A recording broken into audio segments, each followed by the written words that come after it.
What's going on, everyone? Welcome back to another episode of the Primetime Sports Podcast, hosted by Joey Mailari. So tonight, I'm going to start off by talking about some college baseball. I'm going to start off talking about the Northeastern Huskies, then talk about BC baseball. Both teams starting out 5-1 early in the season, only 6 games in, so still a lot of games left to go. But both teams are off to hot starts, 5-1 apiece, which is very exciting. I'm going to talk about what's been going on for Northeastern mostly. I'll talk about some BC baseball as well. After that, I'll transition to talk about the Red Sox very quick and also give my thoughts on the MLB pitch clock and what I think it means for their MLB in the future and whether or not I think it's a good idea.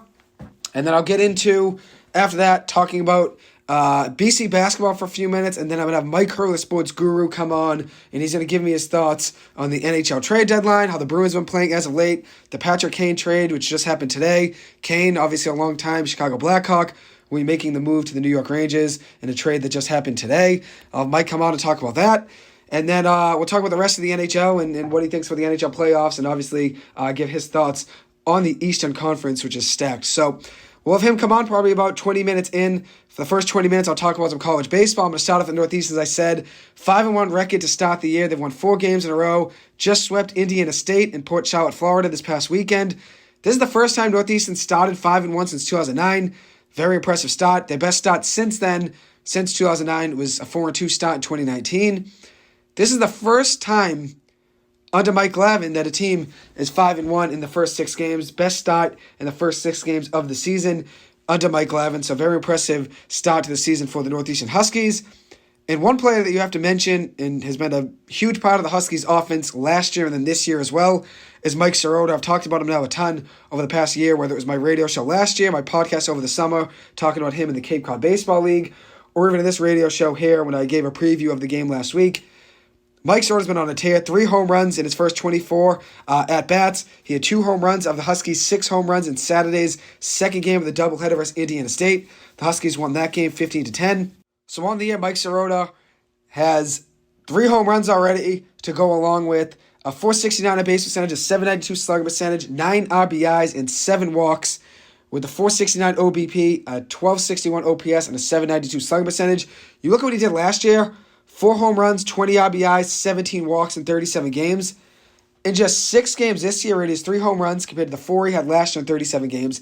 He has 9 RBIs in just 6 games, which he only had 20 last year in 37 games since he did miss a good amount of the season with a leg injury.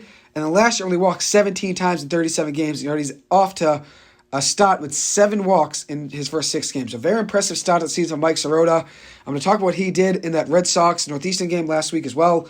I'll give a quick recap of that game in just a minute. But great start to the season for Mike Sirota, one of the best players in college baseball. Won't be draft eligible until 2024, but that's a guy to keep your eye on for the 2024 MLB draft. He can do everything you need in a star player. He can give you 10 to 15, 20 stolen bases in a season, give you 10 home runs, 30 RBIs, a .350 batting average, a .400 on-base percentage, a .1200 OPS. Anything you need from a star player he can give you, and I'm excited to see what he does this season and next for the Northeastern Huskies.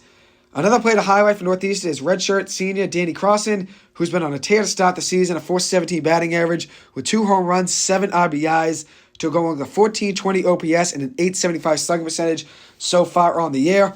Redshirt senior, obviously a veteran on this team.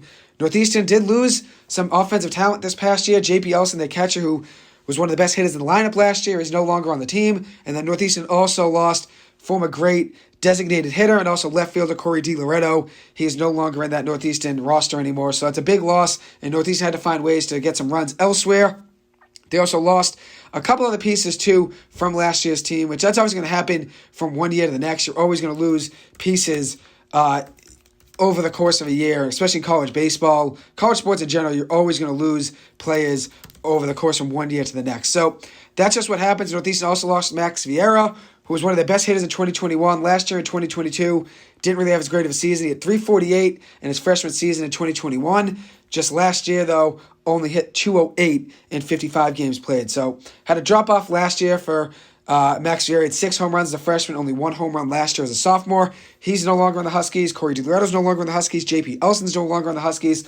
So 3 pieces right there that were on Northeastern's team last year in the starting lineup to go along with Jeff Costello. He was a senior last year. He graduated. And then also backup catcher Teddy Baudet. He graduated as well. So Northeastern lost a lot of talent over this past year on offense, and it's great to see Danny Crossen, redshirt senior utility man, stepping up, making plays, and obviously off to a hot start on the year. Overall, the Huskies already have 14 home runs in their first 6 games of the season. So there's a lot more power to this lineup than they had last year. If you look at what the Huskies had last year in their lineup, just 27 home runs in the first in 61 games last year. 27 home runs in 61 games. Northeast already has 14 home runs in their first 6 games this year. So they already have just about half the home runs, more than half the home runs they had last year, they already have in 31 less games than they did last season. Or not 31, in 55 less games, in 55 less games. So 13 home runs less in 55 less games. 27 home runs in 61 games last year and 14 home runs in 6 games this year. So the Huskies continue to play. They'll be traveling this weekend to the University of South Florida for a 3-game series. They're 3-5 on the year, South Florida, that is. They did face 2 top 15 teams in Maryland. Maryland was 13th when they played them, and then Florida was number 7 in the country when they played them. And it's pretty impressive that South Florida went 2-3 against those teams in a 5-game stretch. Obviously, playing 2 top 15 teams, it's not easy to go up against those top 15 teams ever, especially playing them so early in the season when you're just trying to find a groove and get your offense going. South Florida will be playing another top 15 team tomorrow in Florida State on the road in Tallahassee. They'll be traveling to Florida State tomorrow for a 1-game midweek series. So we'll see how that game goes for them. So overall in the year, the Northeast Huskies are 5-1. Now let's transition to BC baseball. They are 5-1 as well. Have won 5 straight games. They did lose the season opener last week against Pepperdine, which I talked about last week in my episode last Tuesday night. They lost that first game of the year 9-0. Won the next 2 games against Pepperdine, 3-0 and then 18-6. The offense has been there all season long now so far, and the pitching has been there as well. They beat Bucknell on Friday, 9-1 in Charleston, South Carolina. Then they played Canisius, beat them 3-0 on Saturday, and then on Sunday against Rutgers, beat them 6-4. Obviously, BC baseball is now having everything come together at once. The hitting last year was good, and they could score 7 or 8 runs a game, but it doesn't make a difference when you're giving up 10 to 12 runs a game, especially in the ACC. BC, I believe, only had 4 ACC wins all season last year, which I'm going to double check that just to make sure. But they start off this year very hot. Last year they only had 5 wins in the ACC, 5-25 in the ACC, losing their last 6 games, especially. These are blowouts, a lot of these games. 15-1 to Clemson, 18-7 to Maine, 8-1 to Florida State, 16-10 to Notre Dame, 11-5 against Notre Dame, 10-0 to UMass Lowell, 6-4 to Virginia Tech, 6-1 against Virginia Tech. I mean, these are games all scattered. These weren't their last 6 games. Did lose their last 6 games, but I just gave probably a breakdown of 6 or 7 of the last 10 to 12 games of last season. But a lot of blowouts in last season's schedule for BC, and luckily this year they have the pitching and the hitting both coming together at the same time. That's really what they needed, especially considering last year, as I said, they could score runs. It was really just a defensive and pitching wise a challenge every single game for them, night in, night out. But so far in the season, they're getting a lot of production from their lineup, and then also their pitching as well. Peter Burns, senior catcher, I believe he's a 6th year now, graduate student. He's hit .417 on the year in the first 5 games of the season with a 1250 OPS. He's got home run, 3 RBIs, a .750 slugging percentage to go along 4 runs scored, and a double as well. And then you got Barry Walsh, a senior outfielder who's had a great start to the season as well. .333 batting average, a .1058 OPS. He's got 2 home runs and 7 RBIs. BC's best power hitter from last season, Cam Leary, he's off to a hot start as well. He's a .316 batting average, 2 home runs, 3 RBIs to go along with 6 hits and a double to start the season with a .684 slugging percentage. BC right now has 6 guys that have played 5 games or more hitting over .315 or better. Very impressive. Very impressive start of the season, including Joe Vitrano, who had a pretty good season last year for BC. He's off to a hot start, hitting .318. He's got some power, too. He's got 2 home runs already with 6 RBIs. And then you got Nick Wang, who is a sophomore from Newton, Massachusetts, coming to BC this year. I believe he's a newcomer to the lineup.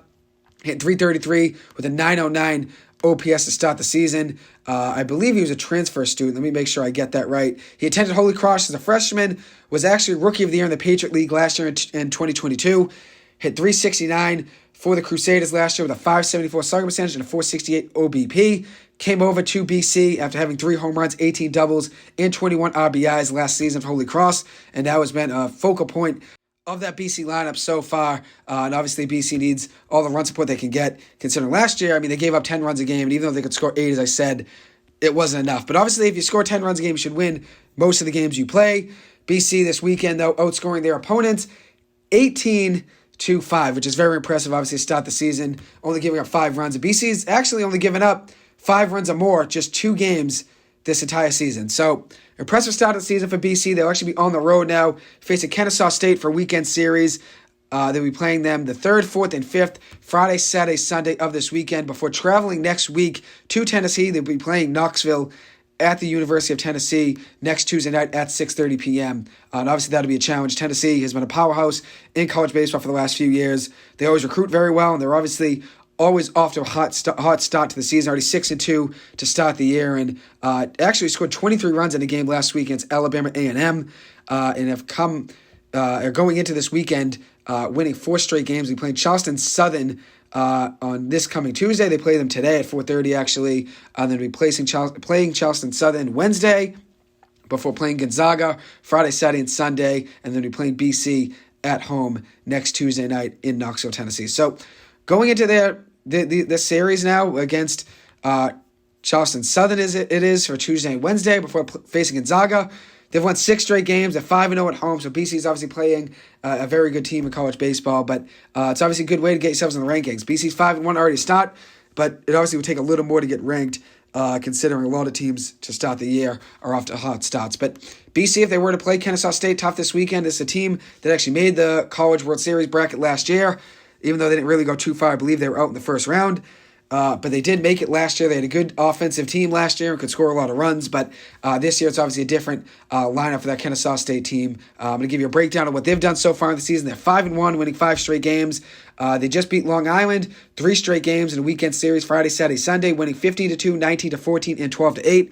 So obviously their pitching has been a struggle so far, giving up 8 runs or more in 2 of the last 3 games, but they've scored 15, 19, and 12 runs in 3 straight games, and the least amount of runs they've scored in a game is 6. They've scored 10 runs, 8 runs, 15 runs, 19 runs, 12 runs, and 6 runs. We'll see how BC does versus them last week. This coming weekend, it'll obviously be a test for BC's pitching staff, considering that offensive juggernaut of a lineup in Kennesaw State has been putting up a ton of runs to start the season. So there's a breakdown of both the BC and Northeastern baseball teams and what they got coming up this coming weekend.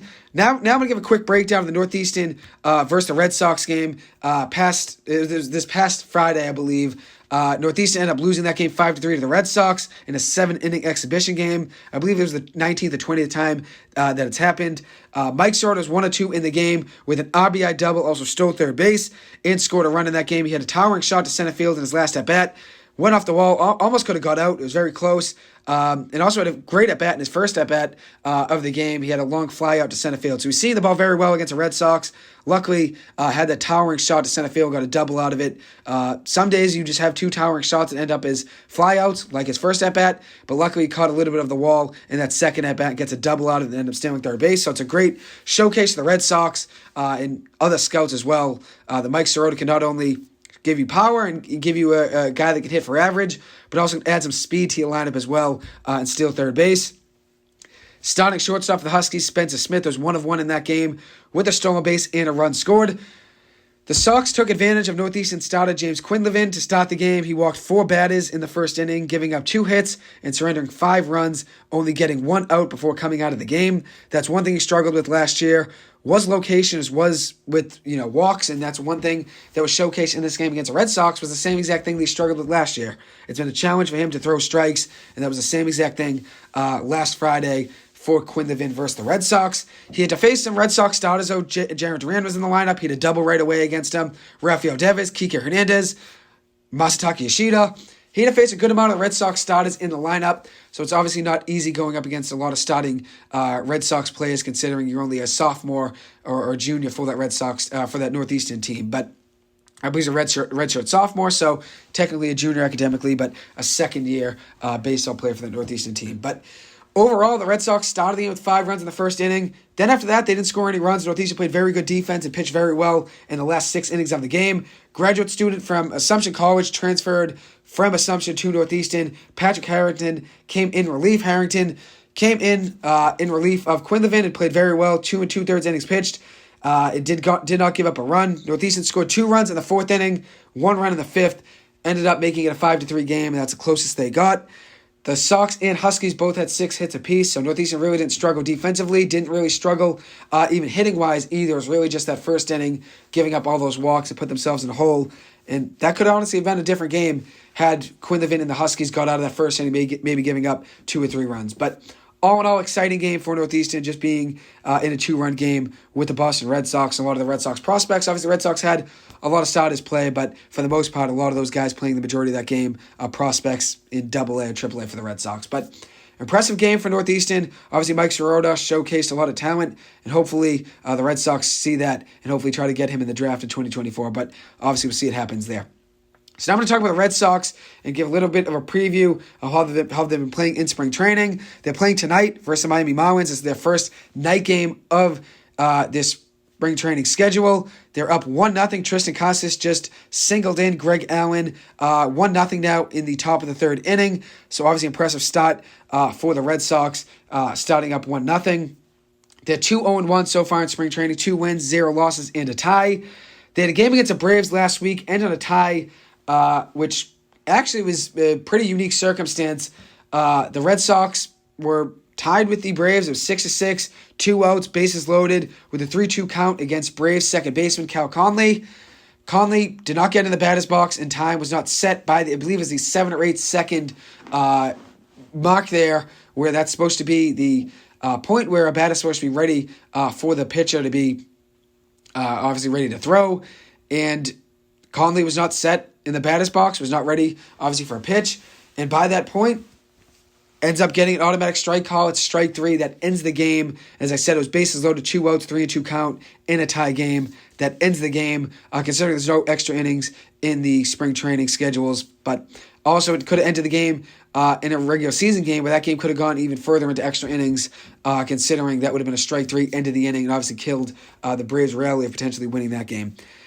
But the Red Sox so far, 2-0-1. And I'm going to give a breakdown of what I think about the automatic strike call, what I think about the pitch clock in baseball. Right now, baseball has implemented the automatic strike call and obviously the pitch clock in spring training. And this is something that's going to be in effect in the regular season this year.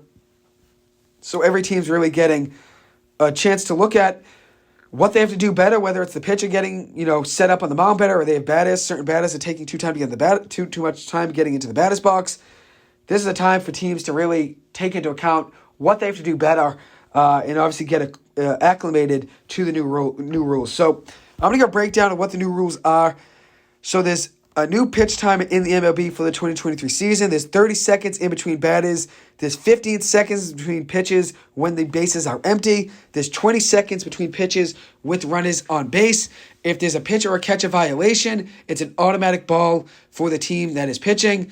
Or if there is a batter violation, where the batter took too long to get in the batter's box and they're resetting their gloves, or not, set up tapping the plate too much, that is called an automatic strike, which was seen, and Cal Conley was a victim of that in that Braves-Red Sox game last week.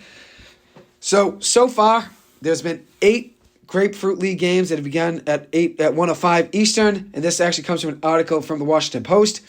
All 8 of those Grapefruit League games were complete by 4 o'clock, so in under 3 hours. The Red Sox and Braves combined for 12 runs, 19 hits, and 8 walks, finishing that game in 2 hours and 39 minutes. The Toronto Blue Jays and Pittsburgh Pirates played in a game where they scored 16 runs and 20 hits and 10 walks. That game took just 2 hours and 47 minutes. So it's a lot faster than the league average 9-inning game last year in 2022. It's 16 minutes quicker than an average 9-inning regular season game in the 2022 MLB season, with almost double the average runs scored. So very impressive that the MLB could obviously cut down time just by cutting down seconds between each pitch. Per the MLB, and as I said, this comes from a Washington Post article, the average time of the first 19 spring training games was 2 hours and 36 seconds.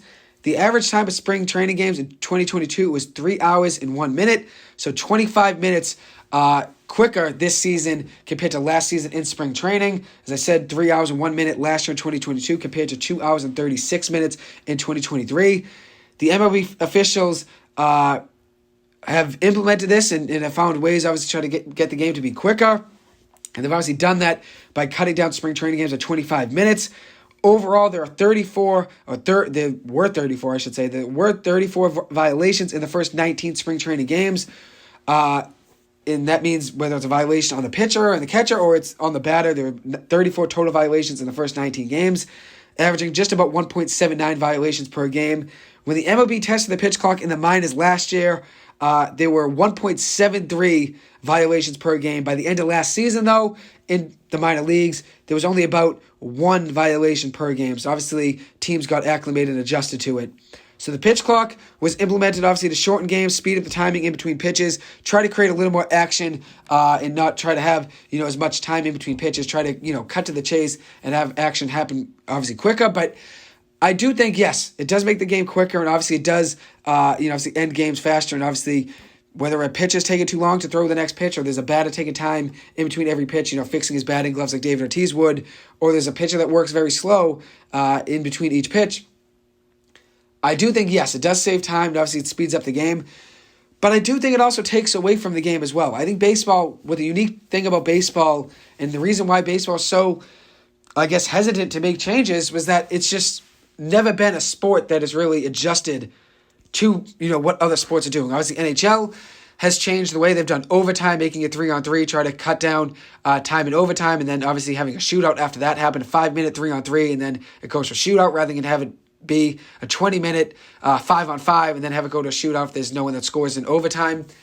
And obviously, basketball has changed the way they've done some things, even though obviously there's been still a ton of timeouts, still 7 timeouts for an NBA team each night, along with the media timeouts. But I think they've cut down the amount of timeouts you can carry into the fourth quarter. So you have to use a certain amount of timeouts, or if you don't use them, they're just burned, and you don't end up using them going into the fourth quarter. And then obviously NFL has changed some of their rules as well, with challenges and stuff along that way. But the MLB has been one sport that has been so hesitant to make changes. But obviously now going into the season, they have larger bases, they obviously have a pitch clock, and then also the MLB also implemented a new rule over this past season, which is a rule to ban the shift. So obviously to try to create a little more offense and try to help the guys that pull the ball a ton that just have gotten unlucky with their batting average being so low since they're hitting into the shift so often. So those are 3 big rules the MLB is, obviously have implemented over the past year going into this season, and we'll obviously see what all 3 of those have and how they'll change the game of baseball. I'm not really too invested in, the change in, the size of the base. I don't think that's going to make too big of a difference. Obviously, it might be a little easier now to steal a base since you could dive in and, hit the base a little easier, and obviously maybe you can turn a double play as well a little easier. So it's an advantage of both the guy trying to steal a base, try to get to second base easier. You get closer to second base when there's a bigger base. You could slide a little later maybe, and then same thing, you could turn 2 maybe a little bit easier, and obviously maybe stretch a little more considering now it's a bigger base. So obviously that's an advantage for both teams. For the shift, it's obviously an advantage for the offensive team. The defensive team obviously now has to change the way they play defense, and something that's been a part of baseball now for the last 10 to 15 years. The shift has cut down so many hits and so many runs and cut down so much offensive production, and has helped pitchers obviously give up less hits and less runs over the past 10 years, the past decade or two. Now that's one thing that's changing. And on the pitch clock, you could ask, who's it going to be more beneficial for, the pitcher or the hitter? I think personally it's more beneficial for the pitcher. Because if the pitcher's on the mound ready to go, they can kind of quick pitch that batter to be ready to go a lot faster. But with that being said, I do think there's a chance that this could be a negative effect on the pitcher, where pitchers aren't really used to throwing 4 pitches within a 1-minute window, 3 to 4 pitches. And now they're going to be doing that. I was a pitcher in high school that liked to work quick.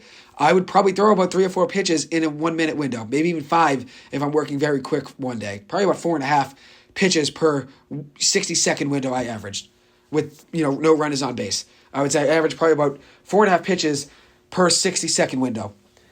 I never really had too much of a problem with it, but I know some MLB pitchers might struggle with adjusting to that. Maybe it's going to be too much wear and tear on the elbow. That's one thing you have to worry about. And for a batter, they only can now call timeout, I believe, 1 time every single at-bat. So if they call a timeout on the second pitch and that count goes to 3-2, they can't call another timeout. So the pitcher has an advantage and can work fast, knowing that batter can't call timeout again unless they want to take an automatic strike. But I do think it does change the game of baseball in a negative way as well. Although there's positives and it does change, obviously the way the game's played. It does save some time. How many more people are going to watch a game of baseball just because it's 25 minutes quicker?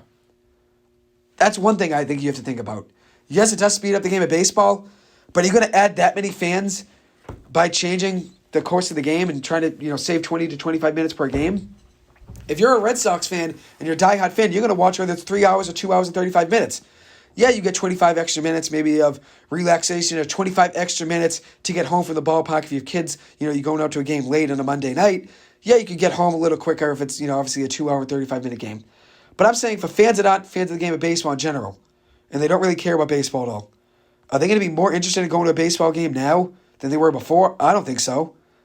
I think it might take away from the average fan. I mean, there's going to be some diehard fans that go either way. They're happier with it being a quicker game since, 7:05 games go past 10 o'clock, and now they might finish by 9:30, and you obviously get to bed quicker and obviously get home faster after the ballpark. But you might have some fans that aren't a fan of that and feel like baseball's now a time thing. Like it's a game based around a clock rather than it just being an untimed thing, where the beauty of baseball is that there's no time. The game could go 2.5 hours, it could go 4 hours. Obviously, you never want to be at a game going 4 hours, especially, if your team's down or, let's say there's a rain delay. Those are different circumstances. But you never really want to be at a ballpark for 4 hours or so if your team's down, let's say. But if it's a playoff game, you're going to stay there no matter what the circumstances are. But now playoff games are probably going to be around 3 hours, 15 minutes. Everything in baseball now is going to be cut down. And the way I feel about it is if you're a big fan, a diehard fan, you're going to be at that game for 3 hours or 4 hours no matter what happens, probably. Unless you have kids or something at the game or you have something to do the next morning early. But I do think it takes away from the game of baseball a little, I do. Because baseball has been a sport that was just based around when the pitcher's ready to pitch and the batter's ready to be in the batter's box. It's really just been that for so long. Where the beauty was you would take 10 seconds, 20 seconds, 30 seconds, 40 seconds between every pitch. But obviously there is a positive to it. The games end a lot quicker now and it's a lot faster pace of play. But I do think it changes the game of baseball. It takes away the nature of baseball, which was a timeless event. When now it's on a time clock, it just seems rushed. And you can no longer really game plan. And that's the thing. I feel like it takes away. Where you have a pitcher that might take 35 seconds between every pitch. Now they only can take 20 seconds. Which, yes, it does speed up the game, but now they have to make decisions quicker. And what happens if you don't have the catcher-pitcher on the right wavelength and they're not agreeing on a pitch call? What happens then? You obviously can call timeout and have, mound visit, but now your mound visits are limited as well since you only got, 6 or 7 a game. Now you're going to start using them a lot quicker. So we're going to see what happens in baseball, but as of now, the pitch clock is cut down spring training games by about 25 minutes, which is obviously impressive, and that's what the MLB was going for. Now, one thing I want to talk about is BC basketball. Before I get the sports guru on, I'll probably get him on in about 5 minutes. Let me give him a quick text. I'll be back on with you in just 1 second to talk about BC basketball before getting the sports guru on. So I'm back on here. The sports guru will be on in just about 5 minutes. I'm going to have a quick recap of BC basketball over the past week, and then I'll get into talking about the NHL trade deadline and give my thoughts on what the Bruins should do, along with Mike Hurley, the sports guru. He will be on, as I said, in just about 5 minutes. So let's start with BC basketball. And then I'll get the sports guru on. So BC basketball, they defeated the number 6 team in the country last week at home at Conte Forum in the Virginia Cavaliers. Beating them last week was a huge win, probably BC's biggest win over the last 5 years or so. Very impressive win for them, considering BC's been struggling over the past, 10 years or so in the ACC. They really haven't had much luck. And one thing for them that was impressive in that win was that they shut down UVA offensively and defensively. Where BC is putting up points offensively, which that's something they had to do in that game. They obviously had to score a ton of points, and that's what they did. But obviously to beat a team like UVA, you have to play very good defense, even though UVA is a better defensive team than offensive team. But they end up winning that game. That's probably their biggest win over the last 15 years. As I said, BC basketball really has too many trademark wins over that stretch. But they beat them 63-48 last Wednesday night, outscoring UVA 35-27 in the second half, winning the game 63-48. BC basketball shot 52% from the floor. UVA just shot a season-low 32%. BC shot 40% from 3 to UVA's 4 of 21, which came out to be 19% from 3 for UVA. And after I give a quick recap of this game, I'll have the sports guru come on, as I said, in just about 2 minutes. I know he's got something to do at 7:50. So, in that game, BC wins that game by 15 points. That's their biggest top 10 win in the last 22 years. They beat UConn in 2001, who was number 10 in the country at the time, by 17 points. BC ends up beating UVA by 15 points. So their second biggest top 10 win in the last 22 years. So very impressive. BC's now 6-4 in the last 10 games. Obviously, I said, shut UVA down defensively, and obviously BC could score in that game. BC outscored UVA in the paint 34-20. That's one thing they did very well, is dominated UVA in the paint. Makayesh and Langford was huge in that game for BC. 6-9 from the floor, 16.6 rebounds, 4 assists, to go along with 2 steals. DeMont Langford was 5 of 5 from the floor in that game with 12 points, 2 rebounds, 2 steals off the bench. So both Langford brothers had very good games and obviously helped BC get that win. And one thing that helped for BC was that they got to obviously get this big win, and now they find themselves at 14-15 on the year, get a lot of momentum heading into the last 2 games of the season, and they obviously got the student body involved, which BC basketball has probably been the most impressive sport of any of the BC sports so far. So obviously BC baseball was off to a hot start. They're 5-1, but you're not going to really get too many students at every game, and you're not going to as big of a following as you do for hockey or football. Football obviously struggled this year. They were 3-9. Basketball's, obviously 14-15 now, just about 500. Coming into the year with good expectations. They're right around 500, which is pretty good. And then BC hockey is, the bottom third of the Hockey East this year. So BC basketball, getting the student body involved, very impressive start to the season. And getting that win last week was a huge win. And they actually let the student body storm the court, which I got to do, that's actually my last game at BC with the entire student body. Obviously, BC will be playing one more game at home this Saturday, March 4th versus Georgia Tech. But all of the students will be gone for spring break. So I think I will be going to that game with my dad and probably a couple of his buddies. But it won't be the same, obviously, without the entire student body there. But that's the last game for every single BC senior at Conte Forum. And obviously, BC going out with a win is obviously a very impressive way to go out with it. So Earl Grant, credit to him in that BC program. I'll give a little bit more on them after I have the sports guru come on in just 1 second. Probably in the last 10 minutes of the episode, I'll talk about BC basketball and give you guys some updates on some sporting events in the next few weeks to keep your eyes on in the next few weeks. Here he is, the sports guru, Mike Hurley, joining the podcast, joining the radio show. Let's go. Long-time listener, obviously, and a long-time guest of the show. How are we doing, Mike? Pretty good, yeah. Long-time listener, frequent caller, but it's been a little while. It's been a little bit. It's been some time, but you're still obviously, in the loop with everything I've been doing, and you obviously been contributing, whether you're texting or live on the show. So I appreciate your contribution always, so thank you for coming on tonight. Obviously, I gave you the answer ahead of time. I told you that the Chiefs would pull out the win. You did say the Chiefs. I'll give you that. You did say the Chiefs, even though you didn't want them to win. You were rooting for the Eagles. That's right. Opposite feeling. You were rooting for the Eagles. Unlike me, I was rooting for the Chiefs, but I thought the Eagles would win. So we're on 2 different wavelengths there, but you were right about Patrick Mahomes and Travis Kelce bringing home that Super Bowl victory. So now we obviously have you coming on during the week of the NHL trade deadline. Big week in the NHL, big week for the Bruins. Mm-hmm. They've already made some moves, obviously getting Orlov last week and Hathaway from the Washington Capitals. What have you seen out of the Bruins over the past week? And then you can give your thoughts of the NHL trade deadline. What do you think of the deal? It was a surprising move because everyone had been talking for weeks that the Bruins were going to get that Gavrikov guy. Yep, I saw that. Columbus, but I'm not as familiar with him as I am with Orlov and Hathaway just because we played them more often and we played them in the playoffs. So they're physical guys. I know you're not a big Hathaway fan, correct? I'm becoming a fan. He's got the right colors on now, so that's true. Yeah, he's a physical guy, right? He's aggressive. More of a fan.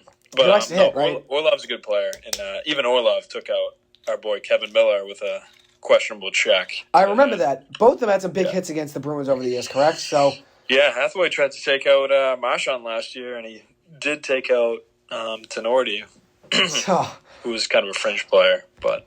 Yeah, no, it's still a physical guy, obviously. But you want that presence on your team. It's like a Marcus Smart, Draymond Green. You like them when you're on the team. You got to have some deterrence out there, Brad Marchand, right? So, you like when he's on your team, but if he wasn't on your team, you probably wouldn't be a big fan of him. But Marchand's a little different because he actually produces a lot of offense. So. He does. He's a very likable player, too, if you're a Bees fan, obviously. You know what I mean? But I think a fan in general, let's say you're a Toronto Maple Leafs fan, you're probably not a big fan of him. Canadians, obviously rivalry, you're not going to be a fan of a guy that's as colorful as Marchand. Yeah, especially guys that you go up against in the playoffs. You're just going to you grow to hate the team that you're playing against for a whole series. Definitely. It's just the way it is. Definitely. It would have been like the Celtics back in the 80s getting like James Worthy or something. You just don't want him on your team, but he's a good player. Definitely. I'm with you there. So that's obviously a positive get both those guys. And I like Orlov. He actually showed up pretty well last game. He took the puck off McDavid one time, led to a goal. So yeah, McDavid was unreal though last night, huh? Connor McDavid was unreal. 2 goals last night, but he's got the win. It's fun to watch. We only get to watch him a couple times against the Bruins each year, but 2 times, right? A guy like that every night fly around. Hey, there was a big win for the Bees, and now they've won 7 in a row and beaten a team with Draisaitl and obviously McDavid, 2 of the best players in hockey. It's impressive. I got a developing take on him. I don't think he hustles as much as McDavid. He probably doesn't. He turns the puck over a little. He was like cross-checking Bergeron and stuff, and he didn't really have a great night, I thought. He was just another guy out there. McDavid, you always notice him. Isn't he better at faceoffs than McDavid, though? Neither of them are that good. Neither are great, obviously, but I think he's better than faceoff. McDavid's a sub 50% guy. I mean, the Bruins are a good faceoff team, but they beat them last night, I think, that's right? a deficiency in his game. Did Edmonton beat them? Edmonton, they could use an Orlov and a Hathaway. Definitely.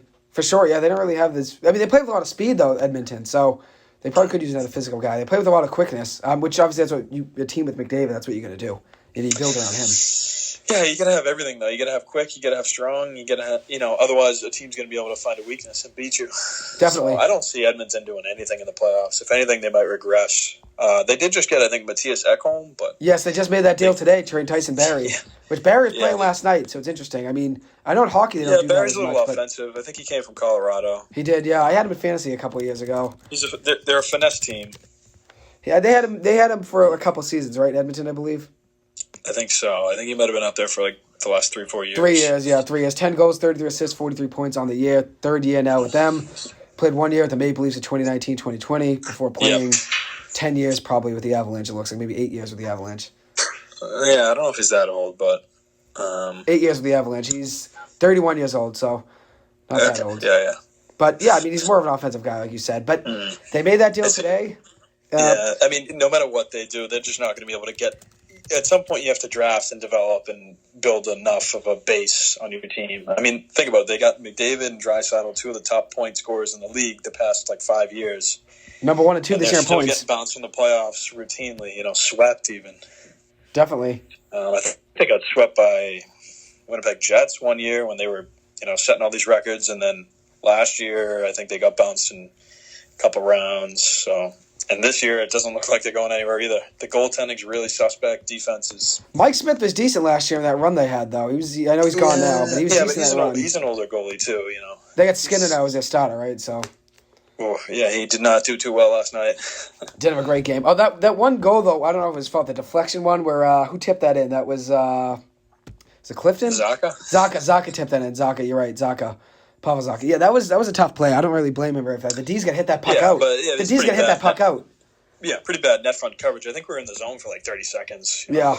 But the Bees, I mean, that's one thing they do well, though. They get quality shots on goal and they force, deflections and get goals off that. So the more you rip shots on goal, it helps. But yeah, Ekholm's not a bad addition to that lineup considering they need some D help. And obviously Barry's more of an offensive guy, but Ekholm, not really much. 5 goals, 13 assists, 18 points in 57 games this year. But he's a defensive guy. Yeah, better defender. You probably need that on that team anyways. So 32 years old. And the thing with the NHL is you got that high salary cap. So McDavid was the highest paid player in the league. Now it's McKinnon, but him and Draisaitl will just take up too much of the cap. So you got to pay those guys. Points. They're too good. You got to pay them, but they're not going to. Who else can you pay? You can't get Charlie McAvoy on that team for $9.5 million. You won't be able to fill out a roster. Well, that's probably why they have a mid-tier goalie, right? Because you really can't pay anyone. Exactly. That's the problem. But I mean, that's the thing with hockey, right? The high cap, you really have to budget what you want and what you don't want. Value it. And that's even with a couple loopholes out there, like Tampa Bay took advantage of. Putting guys in the IR. Yeah. It works, though.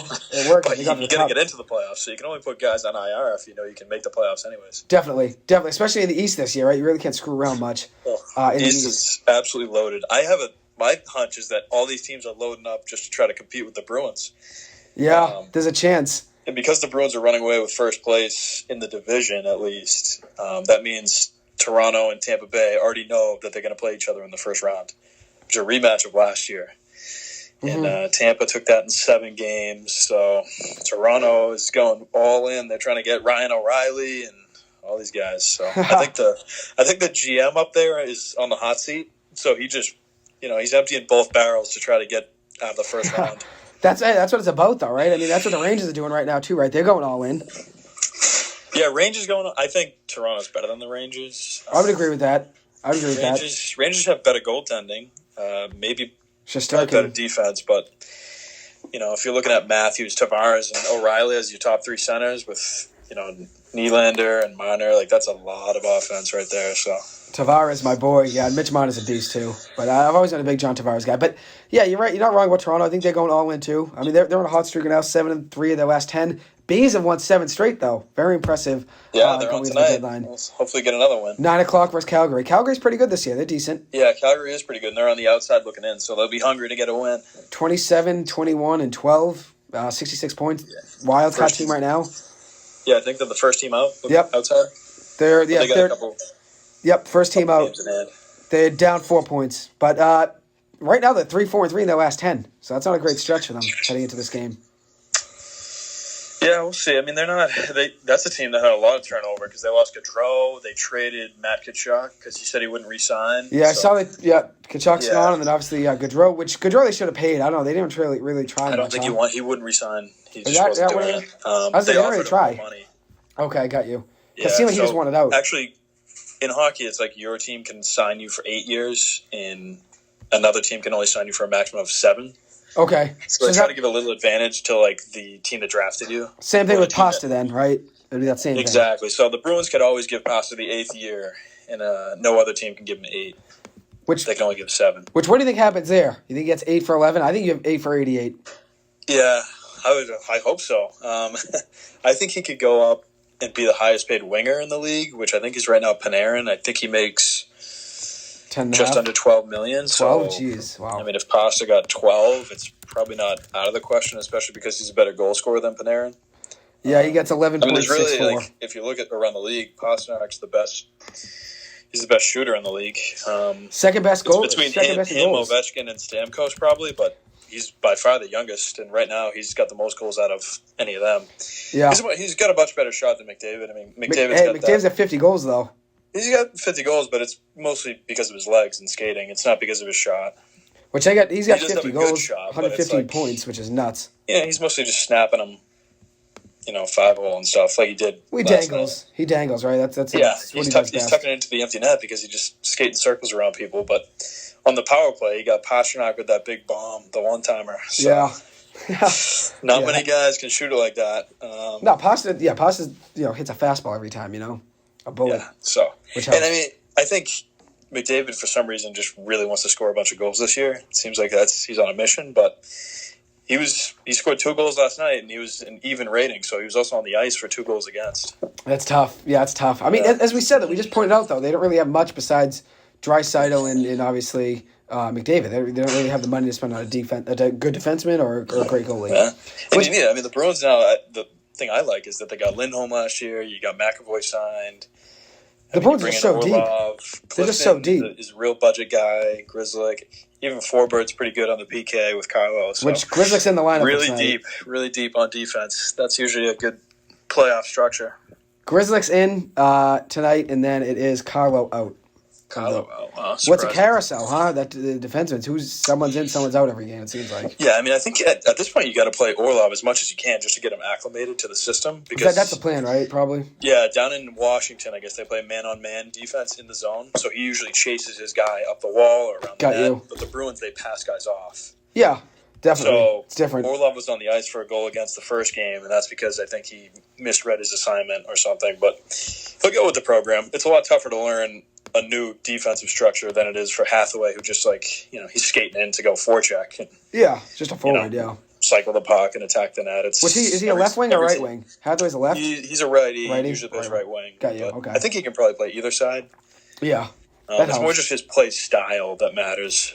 Yeah. I mean, he brings aggressiveness to the ice. That's what you need, right? You need someone that can big body, hits. I mean, he's got like 200 hits. I think Clifton led us in hits with like 150.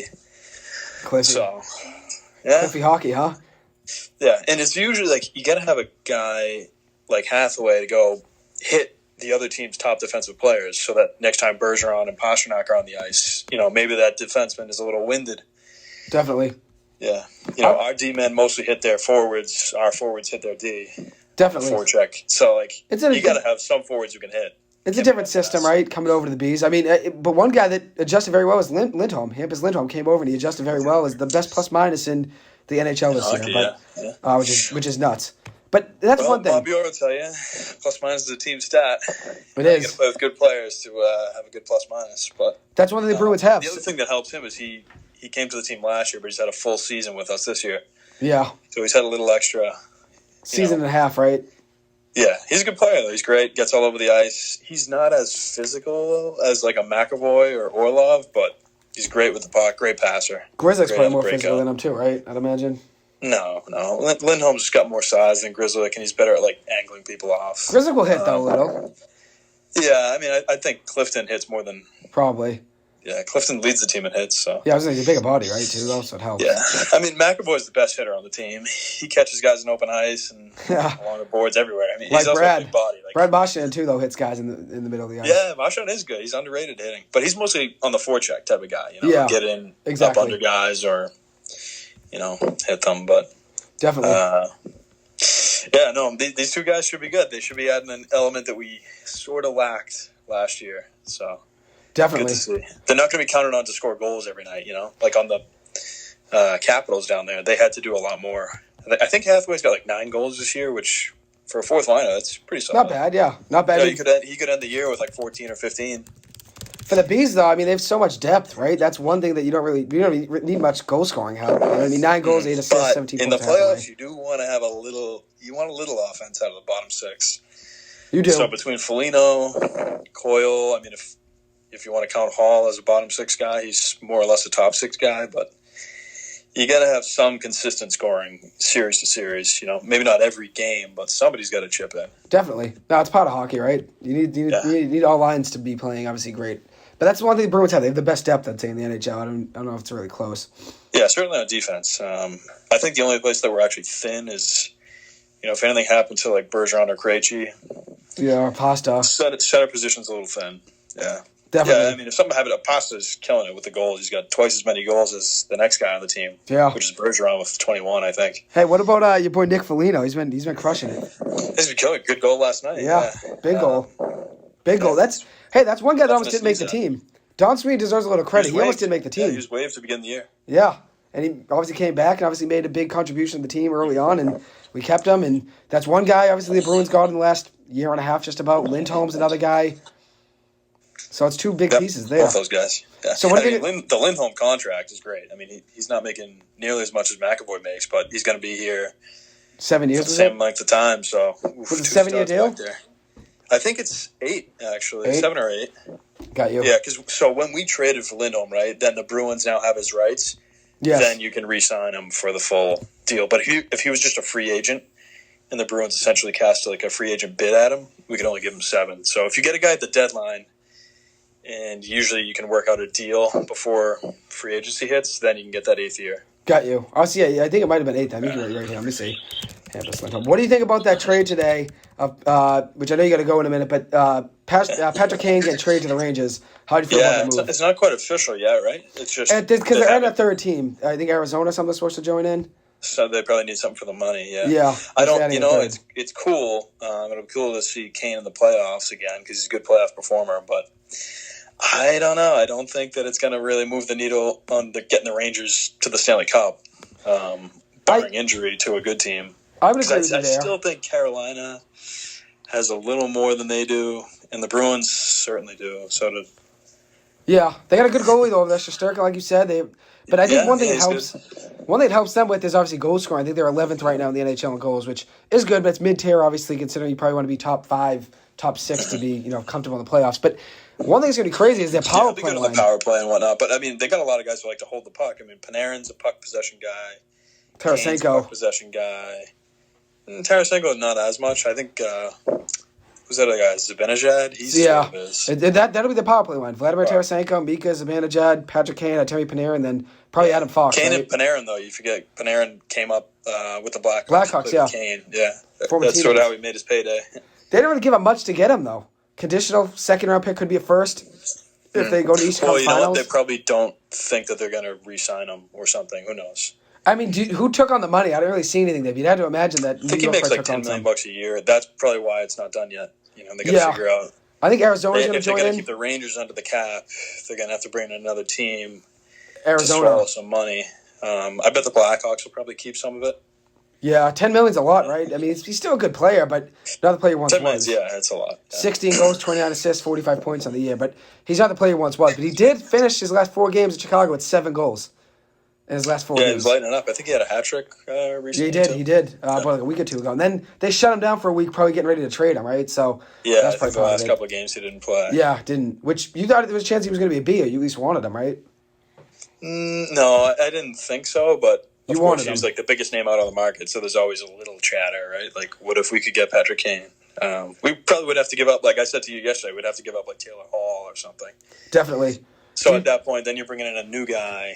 You got to see who he fits with chemistry-wise. I mean, definitely. It's always good to find a good player, a spot on your team, but for sure, it's a good problem to have. But I don't know. They're going to stick with what we have. I think the Bruins could still make another move. Yeah, you think they make another move, and what would it be for, in your opinion? Because they obviously got defensive help with he scored Orlov. last night.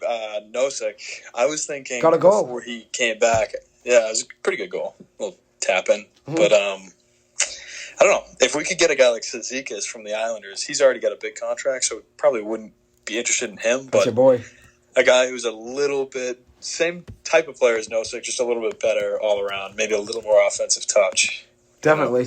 You've been a lefty big face up Cizikas man guy. who kills penalties is kind of what we need because the rest of our centers are all righties. Yeah. Except Frederick, I guess, but he's not really a true center yet, anyways. You've been a big Cizikas guy for some years now. 4 goals, 10 assists on the year, but you've been a fan of him for a while. Yeah, he's good. He's a good player. I mean, when they beat the Bruins in the Stanley Cup playoffs, he was a big reason why. So. Yeah, I forgot about that, actually. Yeah, he was a good player.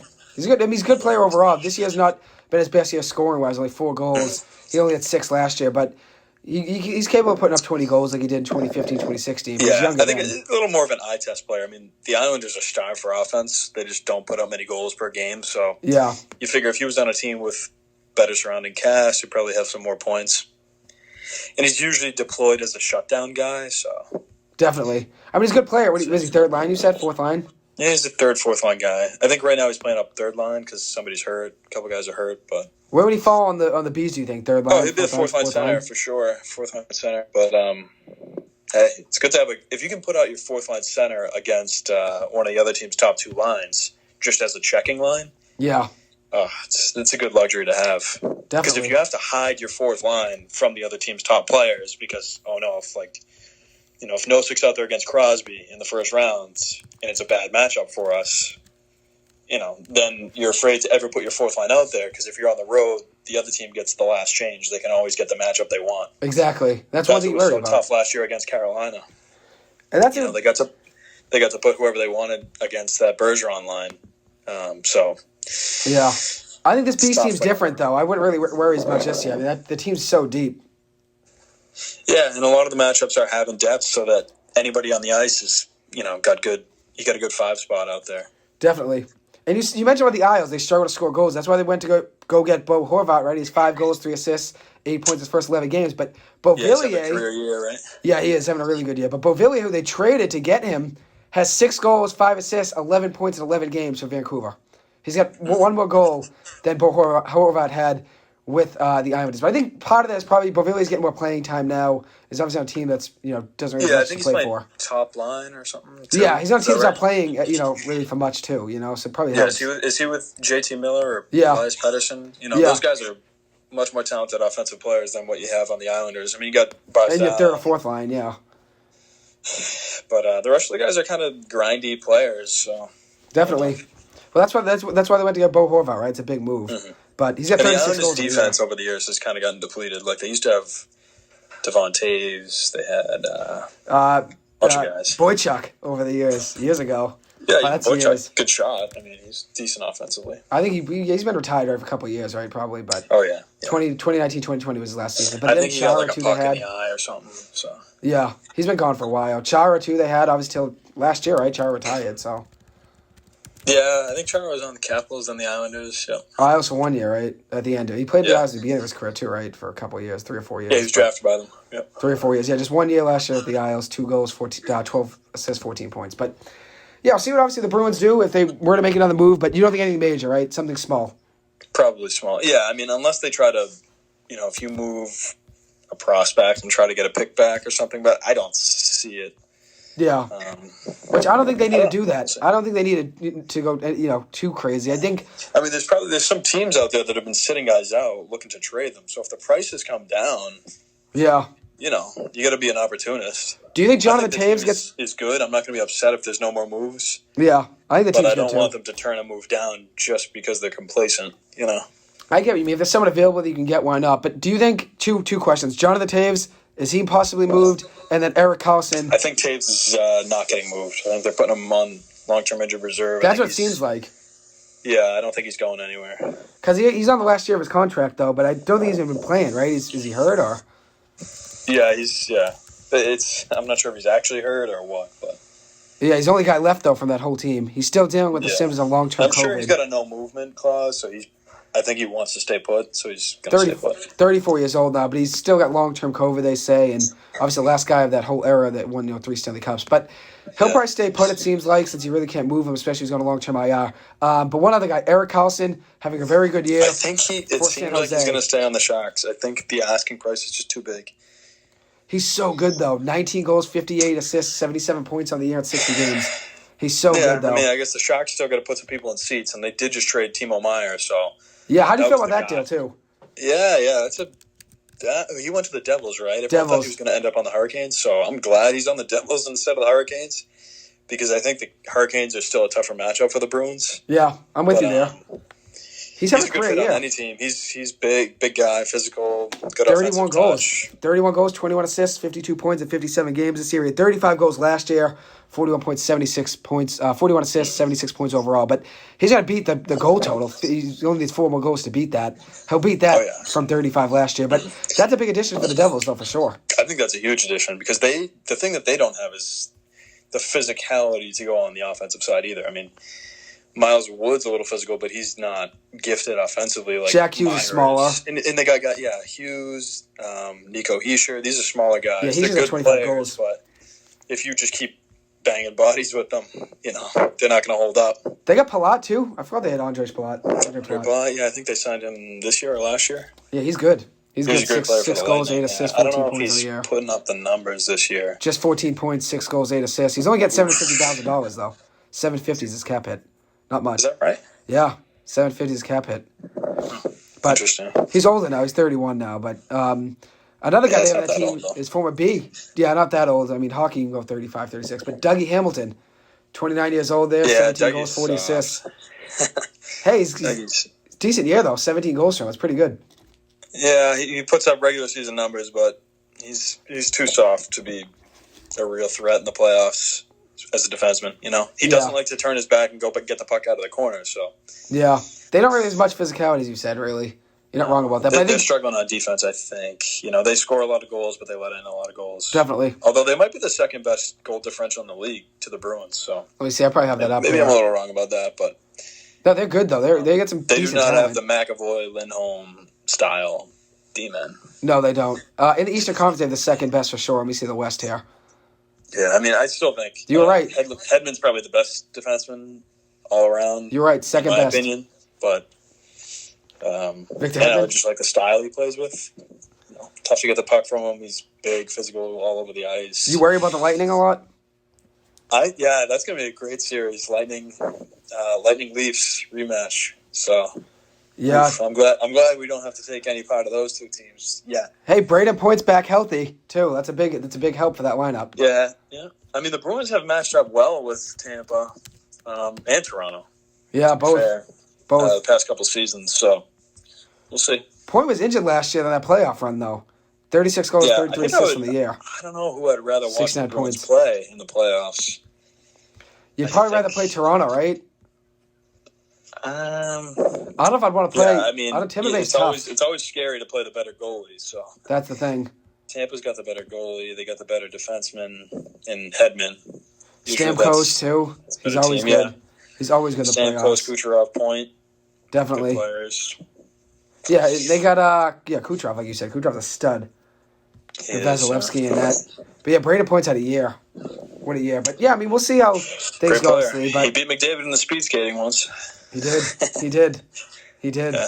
And McDavid might have been in cruise control, but still. He didn't want to do it this year, McDavid, huh? He didn't want to do the speed skating. Yeah. I think that's usually the young guys all want to do it, and the older guys, like McDavid's been in the league, 6-7 years now? 6 or 7, probably just doesn't want to do it anymore. I mean, he's already won it, right? You got to get revved up for it and actually skate, so. Definitely.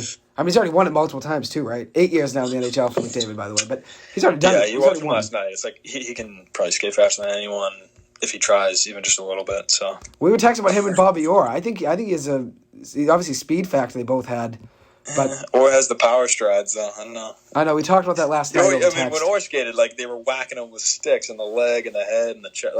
But you agree, though. Way different. You can't impede guys anymore, so it's a lot different. But McDavid or very similar skating-wise. They just glide. Well, I think it's like the endurance with the puck that they have that's similar, you know? Like, yeah. Or could skate circles and carry the puck forever. 4-minute shifts, right? Yeah. 4 or 5 minute power shifts. That's one thing penalty kill McDavid's shifts. similar with. You know, he can skate and carry the puck for long distance, long time. Most players, the puck's on and off their stick in 5 seconds. A second. 5 seconds tops. 5 seconds. At the top of the point, yeah. A long time to hold the puck. That might be Pastrnak going in from the red line to the net. Definitely. But these guys can hold it for 10, 12, 15 seconds. But didn't you say there was one time Bobby Orr had a crazy shift, right? Like a penalty kill shift or something? There's double penalty kill shift. On a penalty kill, he possessed the puck for 52 seconds straight and then scored a goal. He played 4 minutes on that shift, right? Something crazy. Yeah. I mean, usually an ordinary shift now is 30, 45 25, seconds. 35 seconds, yeah. Depending on, obviously, the situation. I mean, if you're on the power play, maybe you're out there for a minute, but... Definitely. That's the thing with the NHL. It's different than it was back then. But yeah, Orr obviously played in a much different era than, what guys are playing within today. So it's probably more impressive considering he was against a lot more physical guys back then. It's obviously a different game now. Even though it's physical now, it's more protected today. I guess also you can get down to the equipment too. Like they got lighter sticks now with curves and definitely the skates are probably better. But more physical game back then though. I mean, it's physical now still, but yeah, and just the rules are different. I mean, you could hook and hack. You could slash, right? Hit guys, and it wasn't called. Nowadays there was 3 penalties in a row last night where the guy's stick is just hovering near the guy's hip, and they call it a hook or a slash. So. And there were a lot more fights too, and there's still fights in today's game. And one thing you criticized McDavid for was obviously the fighting. But the reason why you don't fight is because you've led the NHL in points. Which, if you were to win this year, 5 of 8 years in the NHL, you led the league in points. There's no need to fight. And it's just a different game. 3 straight years. Back in the day, it didn't matter who you were. You had to stand up for yourself or have somebody there to stand up for you. I think when Gretzky, that was a big thing. When Gretzky went from Edmonton to the Kings, they brought his 2 henchmen who would fight for him. McSorley and stuff. Start knocking people out. His bodyguards came with him. Hey, my mom made a good point. No helmets years ago, too. So it's even more impressive that he could do it and take hits and stuff. Yeah, no helmets. Yeah. Different game of hockey, Now obviously have bigger pads and a little more protected, even though there are Bobby Orr skated with no socks either. Barefoot. Really? Yeah. What was the reason behind that? Just felt faster or something? He probably just did it as a kid or something. They just skate up on the lake. Get you. That makes sense. Probably, used to what you're used to, right? So we'll see. But anyways, I know you got to go. But thanks so much for coming on, Mike. Always a pleasure. Anything else you want to add in before you dip? I know you got to go, so I don't want to hold you too long. Let me think. Maybe a team to watch, or a player to watch, even right at the trade deadline. To watch. Which Karlsson's my guy if he were to get traded, but I don't think he's going to get moved. I don't think he's going to get moved. I'm just curious to see what the Hurricanes do. I think because that's the closest competition we have. Obviously, they bounced the Bruins from the playoffs last year, so yeah, they're a good team. If we end up getting the grudge match against them, we got to see what they do to add because they lost guys like Vinny Trocheck, who was a good player for them. He's good for sure. Yeah, we got to see what they do to add because they're making the playoffs. So they wanted Meier. They wanted Timo Meier. They were trying to get him. They did. He would have been a great fit down there. But I think the Devils probably needed Meier more because they don't have players like him. So definitely, you gotta try to add where you're deficient. Definitely. I mean, I think that Meier deal it kind of worked out for them, even though they got some prospects and stuff returned to San Jose. I mean, if you're the Devils, you want to win now. Especially if they re-sign him. Now. They probably have the cap space to do it. So I'd imagine if they get to re-sign Meier, then good for them. Well, they missed out on Gaudreau, right? They wanted Gaudreau. Yeah. How many times are you going to take the first or second overall pick? You gotta start building the team around the guys that you have. Definitely. At some point. So they missed out on Meier. Obviously, that was a big acquisition that Carolina, could have got missed out on. And obviously, Patrick Kane, they probably looked at. I'm sure they probably looked at everyone, right? Probably, yeah, probably. And they lost the defensive kid too, D'Angelo. Yeah, he's on the Flyers. So no D'Angelo, no Trocheck. He was an off-season though move, right? Free agent. Yeah. Okay. Yeah, makes sense. I think they just let him go. Yeah. But yeah, do you think they looked at Ryan O'Reilly? Probably looked at Bo Horvat. I mean, I'm sure the Bruins look at these guys too, right? I think Gavrikov still has to get traded, so maybe Carolina just waits them out and trades for Gavrikov. That could be it. I mean, Ekholm. I'm sure the Bruins look at all these guys too. I mean, we're talking about the Devils. I'm sure every team, right? Everyone looks at the price, right, of everyone because why not? Yeah, like what they said. The Bruins apparently had a deal on the table for Gavrikov, a first and a third, which ended up going in the Orlov trade, but with the Orlov one, we got Hathaway too, and we got rid of the Craig Smith contract. So it's lower money, right? Yeah, Hathaway doesn't make much, right? No, he doesn't make much, and we 2 got million Orlov. something, Some of his salaries retained by Washington and by the Wild, so it helps. Yeah, but Gavrikov, he's decent. 3 goals, 7 assists, 10 points, but he's more of just a defensive defenseman, right? Yeah, defensive guy. He's also playing on a bad team. So yeah, I mean his plus minus is -8, but that's because he's on a bad team, right? So that obviously factors in. Which no one talks about. Won a Stanley Cup too, so I'm always partial to a guy who's gone all the way. Definitely, a guy that has experience, right? You always give that. But 6'3", obviously has some physicality. That Bruins team, only 27 years old, and what would he be though? Do you think third line D, third D pairing, second maybe? Like Gavrikov, they got him. He probably would have been second pair, yeah, with Carlo maybe. Okay, yeah, it makes sense. I feel like if you're gonna put that kind of outlay to get a guy, you're expecting to play him close to 20 minutes a night, so. Yeah. I mean, he was supposed to move, to Columbus, supposed to trade him, though, right? I know, now they're pretty much forced to trade. You got to trade him now. They were asking a high price, but the Bruins made a pivot, so now the Bruins are out of the market. They don't need him. True. So makes sense. The list of buyers is shrinking, I guess. I'm interested to see what they do there, right? Because if you say you're going to trade him, you've been resting him or whatnot, he probably thinks he's gone anyways. He might as well move him, right? Some of these other, like, Toronto's already, they're going all in on offense, it looks like. They spent up to go get O'Reilly. Yeah, Ryan O'Reilly. So, how many first-round picks are teams really going to move? The Rangers, their defense is pretty decent, and they already are looking like they're adding Kane, Tarasenko. Yeah, that's a great power play line, though, huh? But, yeah. Yeah, should be good. But, yeah, they already gave up. There's a ton of power plays in the playoffs last year. I was going to say, usually the playoffs, not as many penalty calls, but last year, so many. Definitely. It's different, right, every single year to year, right, with how they make calls and stuff, I'm sure. Yeah, the officiating. I guess there's more. Oh, it looks like this Patrick Kane deal is finalized. Who joined in? Arizona, was it? Coyotes, yeah. Coyotes, okay. That's a team that's going nowhere, too, right? They retained about half the salary, it looks like. What did they do? Just join in just to choose some money and then take a draft pick? Yep, they took a draft pick, third-round pick from the Rangers. All right. That's a team going nowhere, right? They're probably the most hopeless team, right, in hockey? Yeah. They've been playing Arizona State for hockey. That's just too much. Your home rink shouldn't be Arizona State. Apparently has the best ice in the league, they say. It's probably easiest to maintain, right? Geez. Yeah, it's a smaller arena, but I think they, whatever, the cooling pipes insulation? Or something are a half-inch closer to the insulated ice. Quicker? It's buried in the concrete because they got to make it, it's so hot down in Arizona. Yeah, I guess all the players are saying it's good ice. Better ice quality. But that's a team going nowhere. Edmonton's supposed to have the best ice, but I guess Arizona State does. Man, hey, why not? Hey, that's a college hockey team, too, so I'm sure those guys I think it'd be pretty sick to be going to Arizona State and going to games, right? It'd be pretty cool. Well, if you buy a ticket, it's I'm only one of 5,000 people to come see an NHL game. Gets me close to the You're in there, right? You're in there. You're basically on the ice. Why not? I think it'd be pretty cool, though, if a team ever did that around here. But that's also, it's a bad thing, too, if a team's doing it. It just shows, it shows your team's just corrupt. If the Red Sox renovate Fenway, they go play at BC for a couple of games. It'd be pretty cool, but then it would also be, your team's going downhill if that's the case. Maybe not rebuilding the stadium, but if you're actually just leaving the stadium you had because you couldn't pay the taxes or whatever, that's just, it's a bit. Yeah, they late payments on the lease, and the NHL still the tickets, the gate still matters. It's not like the NFL where they can basically do without the tickets, and still make a ton of revenue from the TV contracts. Definitely. So. Definitely. The fact that now there's an arena that only fits 5,000 people instead of 17 or 20 is probably hurts the league revenue. It's sad though. They said it was going to be a thing for what, a year or two, right? And then they'll. I think they're maybe 3 years. 3 years, 3-year deal, and then they'll probably try to move to a new arena or find something else. But it's either move to a new arena or move the team. One or the other. Sell the team, right? You sell the team probably helps. Something. Because when you have that situation, you're not going to win, really. It's a rebuilding team, right? So they have nothing to really look forward to. Yeah, even they've got Chicker in there who he's been dangled as a trade. Is he going to get moved? For a while. I was like, is he going to get moved? I don't know.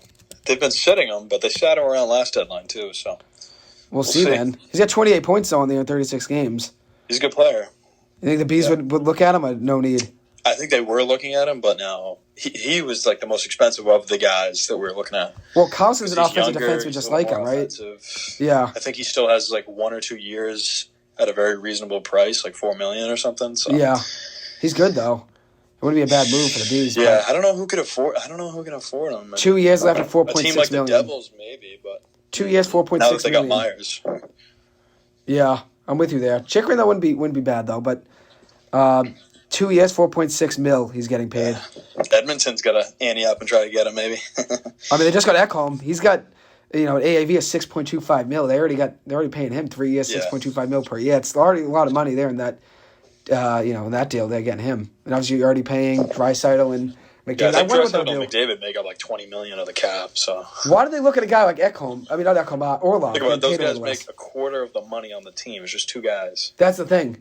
Then why wouldn't they look at more budget beasts like an Orlov or something? Why do they do that? Well, any guy who's a budget beast is going to take more draft capital, like True. first round picks and stuff. Because teams know in a high cap league, like if you have a guy who's underpaid because of his contract, it's going to take a lot more money or a lot more assets to acquire that player. Definitely. Makes sense. I get you there. So that's true. Yeah, it's just like in other sports, right? Where to even the money sometimes, or even the draft capital, whatever it may be in the deal, you give up more draft capital just to try to even out the transfer and the return. Yeah. Like Patrick Kane, the reason he didn't take like first round picks necessarily is because he makes so much money. It's really tough to move that guy onto a team. Because if you're a contending team, chances are you got a high payroll. Mm-hmm. Yeah, for sure. And, I mean, what are you going to do? Like, give up all your first-round picks and still have to find a way to move the money around? I mean, what they got in return, though, wasn't even that much, right? A second-round pick and then a fourth-round pick. The second-round pick I think it can move up to a first if they make the Eastern Conference Finals, the Rangers. So. Yeah. That's still not that much. Talent-wise, I mean, he's still a good player. Kane also had a no-movement clause, so he might have said, like, I'll only go to the Rangers. That makes sense. Like, if the Rangers know that, then they've got some leverage too. That makes sense. That's like Giroux last year. He picked the Florida Flyers. Panthers. From the Flyers wanted to get him, and he would have been good up here. But the Bruins gave an offer, right, or something? He just didn't want it, right? Something like that. Apparently the Bruins had the best more offer money, on the right? table. They offered him more money or something? No, I think it was more assets. It wasn't about the money because Giroux's contract came from the Flyers. Got you. So you're trading to acquire him. You got to take his contract on.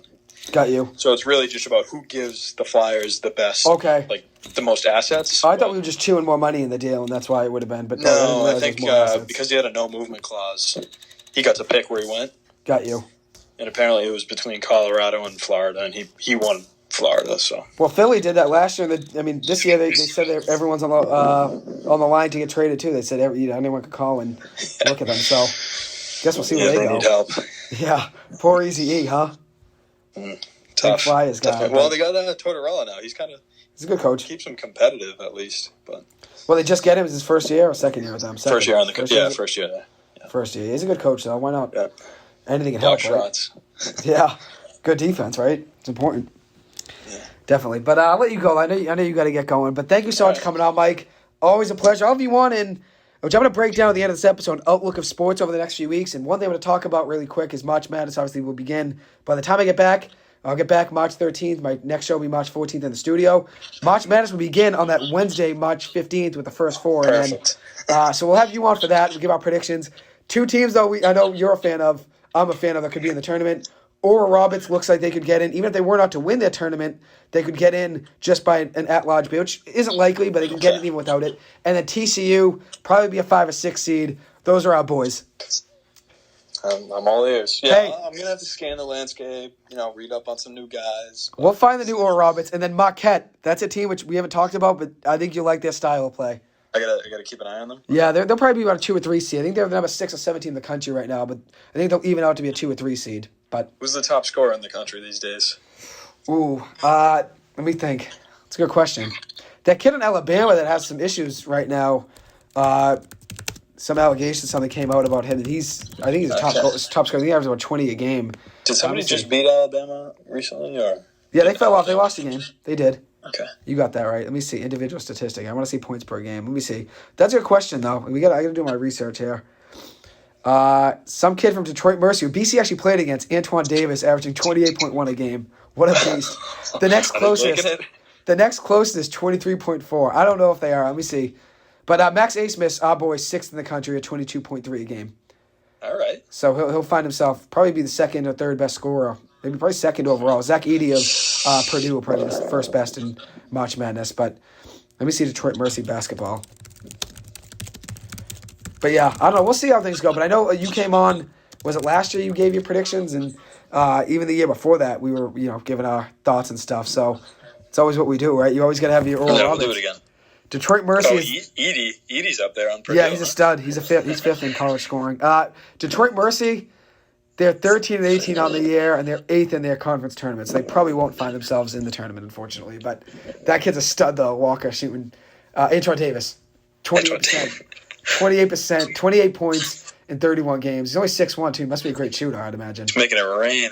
He must be a great shooter, right? You'd imagine. You'd have to be. He's got to be. But Brandon Miller of Alabama, that's what I was talking about. 149 three-point field goals made? Yeah, that's impressive. 157 free throws, too. It looks like Ace has 107. He's a good three-point shooter, so 149. That's number one in college basketball, 149 three-pointers made. The next closest is 139, and Ace at 107. Oh, my God. Just cuffing threes. What a beast. But Jordan Miller, not Jordan Miller. Yeah, his name is Brandon Miller is his name. Brandon Miller, yeah, and 29th in scoring. Yeah. That's the kid that I was telling you about. It's one of the best scorers in college basketball. But averaging 19.7 a game. But he just had some situation happen off the court, and he's still playing though. It seems like so he's one of the better scorers in college basketball. But we'll see though. I think the best overall team in the tournament, or best team that I'm a fan of that would make a run. Maybe not the best team overall because TCU will probably be the 5th or 6th seed. But I know that's our squad. Mikey Miles. He's having a good year. He's averaging about 18 a game. Mikey and Eddie, right? Eddie Lampkin. Eddie Lampkin. He's a beast. But 18 a game for Mikey Miles, shooting 34% from 3, 51% from the floor. So he's a junior now, too. Oh, they play hard. They're 19-10, 8-8 in the Big 12. The Big 12 is the best conference in college basketball this year. So being 8-8, they're loaded. Oh, it's stacked. So being 8-8 isn't a bad thing. But Lampkin, our other boy, averaging 6 points, 6 rebounds, 1.2 assists. He's lost a little minutes, but he's also been a little banged up. But 6'11", 300 pounds. We'll see how he does. But they score a lot of points. 76.1 a game, TCU. So we'll see how they do. But definitely have you back on for that. They're ranked 22 in the country right now as well, which is impressive. But have you back on to talk about that, and then maybe talk a little about Bruins. I mean, 2 weeks from now we'll be close towards the end of the season. Yeah, deadline will be over. We'll see. Get towards the end of the season and see where we will line up in the playoffs. As of now, obviously be the number 1 seed, but we'll see. Yeah, we're gonna play a wild card team most likely, so could really be anybody. Definitely. Penguins, Sabres, Could be the Isles. Crosby, Tage Thompson, some good players. You're seeing Tage, tomorrow or Thursday? Is it Tage Thompson, Thursday, right? yeah. Yeah, former UConn Husky. Pretty good. He's great this year. 40 goals, right? Yeah, he's up there. 41? 14? 41 goals. Let me see. I'll make sure I get that right before you go. He's nipping on Pasternak's heels, I think. Yeah, he's right there. He's a good player. But, I mean, obviously, 40 goals, tied in third in the NHL, 5th in points with 79. But considering, obviously, the Bruins probably have a lot deeper of a team, I wouldn't worry too much about Buffalo. He's a great scorer, but I think the Beast... Yeah, I think we've played them twice already. We beat them both times. I think he had a goal in both those games. So. I think he'd be fine. Yeah, I think we'd be fine against them. But he's a lot to handle, but he's just one guy. Definitely. And that's what the Bees do well, right? I mean, they can eliminate one guy if they have to because they're so deep. Defensively, too, and you have Lindholm on one pairing and then you have McAvoy on the other. I mean, you already have 2 great defensemen on 2 different pairs. So, yeah, and I mean, a lot of these guys, the best players are centers. So you got Bergeron and you got Krejci. Best 2-way forward still? Yeah, I think there was like a mid-season poll about Selke, and he was like 88% of the vote. So she'll win another. It's crazy, though. I mean, it's just on a 1-year deal. He had a nice short-handed goal the other couple games ago, too. So he was on a 1-year deal, probably just like, see how things go, and he's still a great player. So I wonder what they'll do this offseason, but obviously it's a big question mark with Pasta. Just got to worry about the postseason first. That's it. You're right. You don't think Pasta gets a deal done during the season, right? I don't know. I hope so. I mean, I don't know when you start pressing the panic button on that, but they got to re-sign him. I mean, Sweeney just can't draft offense. So no, yeah, he struggled. He's been doing well with his drafting offense. He's pretty decent NHL trade guy, free agent guy. Not he's bad. Drafted some decent D-men. I mean, he's got McAvoy, Carlo. I'm not sure if he drafted Did he get Grizzlick? I'm not sure if he drafted Grizzlick. He might have been a Chiarelli guy, but I'm still in favor of bringing in Jeff Gorton instead of Sweeney. Let me see. But if we win the Stanley Cup, Sweeney's obviously not going anywhere. Definitely. I'm with you there. We'll see how things go. But, yeah, I'm not sure. Don Sweeney. I'm trying to see if he drafted him. He's 2015 drafted on. So. Okay. Well, that would be Grizzlick. To think of it this way, like the best forward that he's drafted is DeBrusque, who's pretty good, but you're talking about a draft that had Kyle Connor and Matt Barzal, and we could have both of those guys. Took Senishin, and DeBrusque, right? And we don't. Took Senishin, huh? Grzelcyk was 2012, so... Sebastian Aho was in that draft. Yeah, Aho's a stud. Senishin was, the second guy taken out of the three? And I think he was the first. I think it was Senishin, Saboro, DeBrusque. Jeez. Well, DeBrusque is at least a beast. Yeah, I mean, I could see them trading Zaboro away, too. Now that we got Orlov, I mean, there's Mike Riley. He's another contract you could try to move. So just got rid of things Craig that could go out the door for the Bruins, but, Try to get rid of, some money, right? That's what they did with the Craig Smith. And I mean, Mike Riley wants to play, NHL hockey. Right now he's buried down in Providence. So problem is, in order to give him away, you probably have to, sweeten the deal with something. Yeah. We'll see how things go there, but... Yeah. I mean, the AHL team's got good players too, though, right? I mean, I thought my boy Mark McLaughlin should have got some minutes, but they're too good, I guess, the Bees right now. Yeah, the team. He'll probably be on the Black Aces taxi squad when the playoffs come around. He'll be a depth guy. And then that other guy, too, the prospect that you're a big fan of. Oh, Lysell. Lysell, yeah. I don't know, but I wish they could get him in some games up here, but... Too hot right now. The later it gets in the season, it's like, why even mess with it? The team's too hot right now. I don't think they do that. I think if you got him some couple games in while DeBrusque was hurt and you needed to fill that top 6 forward spot, why not? Let him skate around. He's not going to hurt you too bad. Definitely. Yeah, and if he scores, it's an advantage giving him playing time. Even better. Definitely. He gets a little playing time while he's, not fully on the team yet, and then when he gets back next year, has a little NHL experience, right? That's what you want. Right. Maybe not. You don't want to rush him too at the same time, which I don't know. Probably is ready, right? You'd imagine, but. Yeah, I mean, hey, we see guys come straight out of college hockey and then they play a little bit in the pros. He obviously didn't play that, but at some point you got to give him a test. I mean, Pastrnak came up and down for a little while before he stuck. Yep, you're right. Pasta, and then Brad Marchand was in the AHL for a long time, right? Yeah, he was in the AHL for a while. Krug even was up and down a little bit. Yep. Then they ended up, getting, some good playing time, and ended up obviously flourishing. At least from Marchand, right? He was in the AHL for so long, then he played so well right away. Incentivize the guy. If he comes up in the NHL, plays 2 games, and doesn't score any points, then when he goes back down to the AHL, it's like, all right, I know I need to work on things. Definitely. Try to motivate him. But if he comes up and does well, I mean, just adds value to what you got in the pipeline. Mm-hmm. I mean, it's about what you have. If he really starts killing it, then keep him on the team. It's what we have in the NHL team right now, though, right? And I think the Bruins are just so deep; they probably don't think they really even need the help of an experienced guy. Which McLaughlin, I secretly think that Sweeney's afraid that if he brings up Lysell and he's not good, that people will criticize his drafting more. But that could be part of it. I mean, because he really has been great, like you said. And Grzelcyk was a Shirley guy. You're right. McAvoy and Swayman. Yeah. Did he get Pasta? No, Pasta was Shirley. Yeah. Also Grzelcyk. Okay, yeah. Pasta was Shirley. Pasta's one of the biggest draft steals of all time. Yeah, absolutely nuts. What overall did he go? 25th or something. 28 or something. Yeah, something crazy. But what a steal, though, huh? Stud. Yeah, I think in a redraft he would have been number 1 pick, but I'd imagine. Got to get those guys over in Europe. You don't get to see them as much. That's the thing with basketball too. The European guys you don't know as well. It's a global prospect pool. I mean, it's tough, especially when the kids are 18.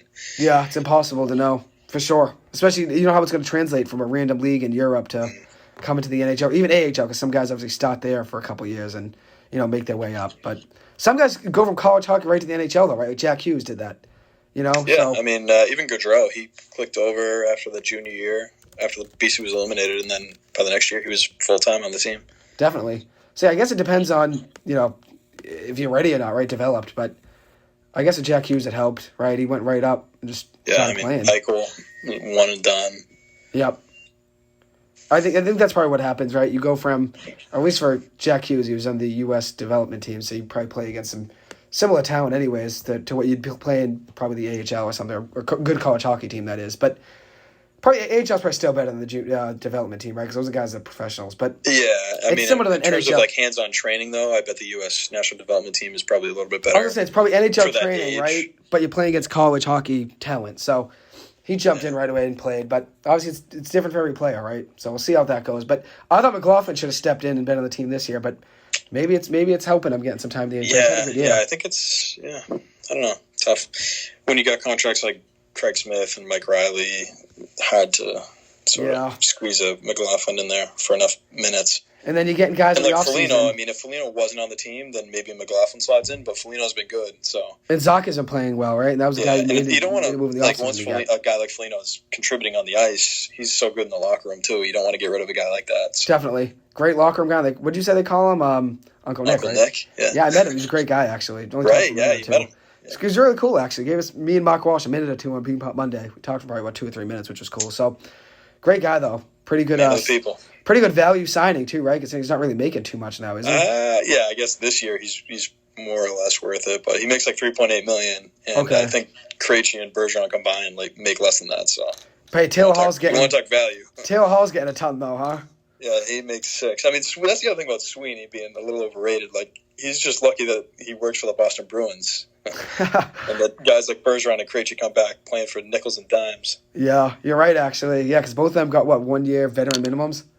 Yeah, I think open market, they said Bergeron, like, on Felger Mezzo, like, he could be making, like, $7-8 million bucks. I'd say probably 7 or 8, and then Krejci probably get $3 or $4 million. Yeah, I mean, Krejci was making 7.2, but he's doing well this year. He's put up, I think, almost 50 points. Yeah, he's good. You know, that's not nothing. Krejci's a stud, yeah. And still great with his passing, right? He's a wizard. Yeah, he's great. Skills. Power play. He's got a good one-timer, good passer. Hopefully they get the... I think, 30 out of 32 teams out there could use him on the top power play for sure. So. Definitely. I'm with you. Hopefully the Bees continue to, keep their health, right? Because that's one thing that's been good this season. Most of they started hurt at first, right? A lot of injuries stuff that's, but number one priority. It's keeping health. And like you said, the power play's been obviously a killer with Krejci and stuff. Yeah, if they start punching in more power play goals like they were earlier in the year, they'll be running teams out of that. Well, because they were struggling in the last 10, 15 games, but there was a point in the beginning of the season, like every time they had a power play, it felt like they scored, right? Yeah, and the power play is a big way of, like, they used to get a goal, tie the game, go up one, then they get a power play, and it was like, all right, good night, they're scoring, and this That's is the over. thing. But they still have like, killer players on that. They had a 5-on-3. They could, if they punched one score, in, right? It's game over. I mean, they still closed it out, but they just wasted time. They were 4 or 5 minutes to go, right? So they just wanted to waste time. Yeah, but then they pulled some funky moves. Like, they put 5 forwards out there, and Edmonton had McDavid on the ice, and they had a 2-on-1. Like, Krejci broke it up as the D-man. It was a little shaky. I mean, if you're going to just go into shutdown mode and play keep away, then just put 2 D-men out there. Definitely. Yeah, I'm with you. You don't want to go just too crazy. What's wrong with having Lindholm and McAvoy on the ice? I'm with you. But they got the win. It's impressive, though, that the Bees, with all their depth this year, they've stayed healthy for the most part, too. And guys have stayed productive. Besides Taylor Hall, right? Everyone's still putting up goals and stuff of that top 2 lines. Yeah, I mean, maybe Hall is a little banged up, but if you got depth, you can give him a rest. Like, let him get healthy. Definitely. Hopefully, as I said, that's probably the number one priority, right, is fixing the power play, getting a little more momentum in that going into the playoffs, and then staying healthy, right? And not looking too much ahead. Not looking too much ahead. And maybe a guy like Hall, I mean, he had a couple decent games in the playoffs last year. He had a couple goals. Maybe he just needs the switch to flick and be like, all right, fresh start, playoff hockey, see if he gets a mismatch on the third line there with Definitely. Hall. I'm with you there. But do you think there's any chance they were to trade him? Or no? You think Hall stays? I think there's always a chance, but what type of team wants him that you are getting? Big cap hit. Who's going to want him where you're going to get enough return to keep your team competitive this year? And chew money, too, right? Because he's getting, $6 million? 6.5 or something? Oh, yeah. I mean, if you're trading him, you have to give up the whole contract. Yeah. You're not gonna eat some of that money for the next, 5 years just to give him up this year. Definitely. So, I mean, I think keep him unless some excellent deal. I'd keep him. I'd keep him. I think he's more valuable in your lineup than he would be without. Even though he's obviously not playing great, I just think having him out there is an advantage. Yeah, I mean, if Toronto wants to trade us Austin Matthews, sure, they can have Or Mitch Marner, huh? That'd be good for... Let's start with Matthews, but yeah, Marner too. Yeah. Marner's a beast. That'd be good for us, though. But anyways, I'm going to let you get ready for the game. Obviously, the Bees coming on at 9 o'clock versus Calgary, but... Yep. Thank you so much for coming on, Mike. Always a pleasure having you come on. We talked everything NHL today, but next time you come on, we'll talk some Pats, maybe some Sox. It'll be 2 weeks from opening day by the time we're back. So talk some Sox before then. Maybe talk about March Madness, too, because that'll be the day before. That'll probably be heavy March Madness, now I think of it. Yeah, probably big time. Heavy March Madness. We can highlight everything. For sure. As they say, what do they say? Bruins Minute on Felgate Mass. We'll talk Bees, too, though. We have to talk Bees. You can't not talk Bees, right? So we'll talk Bees. Cover all the bases. Always. The pitch. Hey, one last thing, before I let you go. Pitch clock. Are you a fan of it or you're not a fan of it? I'm going to give a real opinion when I watch, but there's a shot clock in the NBA, and that seems to keep the game moving. So yeah, I think it's good. I mean, the game's just gotten so much longer than it used to be. I think the average number of pitchers in a game in 1980 was like 4. Now it was up to like 8 or 9. So per AB, it's just if you're going to be switching out pitchers and they got to come in, warm up. Oh, pitchers got you. These are pitchers got you. Yeah, pitchers got you. Yeah. So there are a lot more. I don't know. You got to get the game moving. It's not like they're taking away pitches from the game. Like it's still going to be the same. Yeah, analytics will still be the same thing. It's just really timing, right? You'll take I out think guys in the NFL they tried to make games shorter, but it eliminated like plays, and possessions. Mm-hmm. Baseball's still going to have the same number of plays and possessions. Like the innings take care of that. Definitely. So. I just wasn't a fan of it just because I feel like it changes the way the game's played where it's rushed now where you got to, have the pitcher and catcher on the same page right away. But is it really rushed or is it just it's a little stepped up? It's a little quicker. It could just be more normal. Like when you're playing I was coming up and you know me. Out there, like, I was quick. Yeah, no, you were fast and literally just like me. You got to be quick to the plate with your batter, right? You got to be quick and ready to go. Or I mean, everyone wants to watch the action, right? That's part of it. That was the issue. Is like there's just not enough action happening, especially in today's world where everyone gets distracted. If you take 35 seconds to throw a pitch, people are on their phones. So you're right. That's part of the reason they did it. I just feel like I don't really like the rushed. Aspect of it. It's not really that rushed, especially me. I would probably throw 3 or 4 pitches per minute in high school. That wasn't really hard for me. But I'm saying for guys that used to 45 seconds. Exactly. Sure, for 45 seconds. Exactly. And then obviously, fixing their sleeves and stuff and, fixing, the grip of the ball. And even batters. All that. And batters, obviously that, like you said, the batters, obviously, taking their batting gloves off every pitch like David Ortiz. I mean, that's something that obviously adds to the time of the game. But we'll see how things go. I think I won't take a full opinion of it till regular season games start to be played. I gotta watch a game with it. Like maybe it'll draw me in to watch a game, right? Like some people might want to tune in just to see what it looks like. I agree with that. I don't know how many people will be a fan of the whole season because of it, but people might tune in a little more. And I also made a point earlier in the episode that it obviously helped families, leave games at 9:30 rather than 10 o'clock. Get home quicker. Great point. I mean. If you're going to a game during the week, I mean, they play 162. They're playing every day. Like, if you're going to take a kid, to a September game or April, like when there's still school. Definitely. For sure. That's the problem. But we'll see how things go. And big update here in the NFL. Leonard Fournette will be released, it seems like. Wow. Leonard Fournette will be released. That's interesting. Just a running back. We'll save that for another episode. But we'll see how things go. They're not like they're going back to the playoffs. Who's Kyle Trask or somebody? Trask probably their QB, unless they get maybe Derek Carr or something, or maybe Jimmy G. Who knows what they'll go for? But I don't think that team's really going anywhere. No Brady. They're not going anywhere, right? That's right. I know it's your boy, but hey, anyways, NFC is hurting for quarterbacks. Daniel Jones is top 3 in the NFC. He is. What if he ends up on the Jets? Like somebody dreamed that he was on the Jets, right? Easy E. Yeah, I don't think he'll be a Giant. I think he'll be a Giant. Joe Shane said today he doesn't see any vision that Daniel Jones is not a Giant by next season. Going into next season. So I think he'll be a Giant no matter what the money is. But we'll have to see what happens there. But I'm excited to see what the Giants offseason looks like, and even the Patriots. 2 weeks from now will be right around the time free agency opens, and we're going to talk about that. And obviously the draft will be a month away, just about a month and change away. So we'll see. Obviously, there's a lot of exciting things going on in sports that I'll have you come back on. But I want you to get ready for the bees, obviously. You got the bees coming on in 20 minutes. So I'll got to get my pregame meal in. I was going to say, you got to have dinner beforehand. But hey, thank you so much, Mike, for always coming on. Always a pleasure. Sports guru Mike Hurley, best in the business. Thank you for coming on, Mike. Much appreciated. Thanks, Joey. Go bees. Have a good night. Take it easy. Bye-bye. There he is, the sports guru Mike Hurley. As I said, the best in the business. Always coming on, giving his opinions. And it's always a pleasure having him come in. As I said, he can talk about anything sports, whether it's the NBA, NHL, MLB, NFL. He can give you all his takes. So great having him come on. Always a pleasure. So thank you, as always, Mike, for coming on.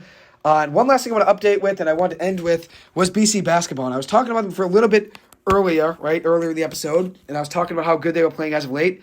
Tonight, going to Wake Forest, they were 8-point underdogs as Wake is 18-11 on the year. BC right now, up 7 points with 7 minutes to go, 58-51. Have 18 points from Jaden Zachary so far. Quinton Post has 15. Both those guys are grinding for 33 of BC's 58 points. Zachary shooting 6 of 11 from the floor, 2 of 3 from 3. And then you have Quinton Post 7 of 14 from the floor and 1 of 3 from 3-point land, which is pretty impressive. And then Appleby on Wake Forest, their best players, 18 points, 4 rebounds, 4 assists, 6 of 12 from the floor, 4 of 9 from 3. Appleby has been their best player all season, averaging 18.6 points per game, 6.2 assists, 3.2 rebounds, shooting 43% from the floor and 37% from 3. So BC getting a win against them would obviously be big, but as of late, they're struggling. Wake Forest 6-4 in their last 10. They're 8th in the ACC. BC right now is 10th in the ACC, 6-4 in their last 10, 14-15 overall on the year. And a couple things I want to highlight with. BC now has 8 wins in the ACC, which is the most they've had since Steve Donahue was the head coach in his first year in 2010-2011. BC has beat 3 ranked teams this season, the most since Al Skinner was the head coach in 2008-2009. BC overall 14-15 in their overall record, 8-10 in the ACC, and they could finish 500 and better for the first time since 2017-2018 season. The first time they could finish 500 and better since the 2017-2018 season if they were to win their last 2 games. They could finish 500 and better in ACC play as well for the first time since 2010-2011, and they could reach 10 ACC wins for the first time since 2006-2007 season. So very impressive. They would have to beat Wake Forest tonight and then beat Virginia Tech on Saturday for all 3 of those things to be true, to get 10 ACC wins, to finish 500 better in the ACC, and then to finish 500 better overall in the season. They have to win both of their last games, including tonight versus Wake Forest, which as of now BC's up 6 points, 60-54 with 6 minutes to go. And then they'd also have to win on Saturday on Senior Day versus Georgia Tech. So BC facing Wake Forest, 18-11 on the year. Wake Forest is 10-8 in ACC play. They've won 4 of their last 6 games, but overall in their last 10 games, they're just 4-6.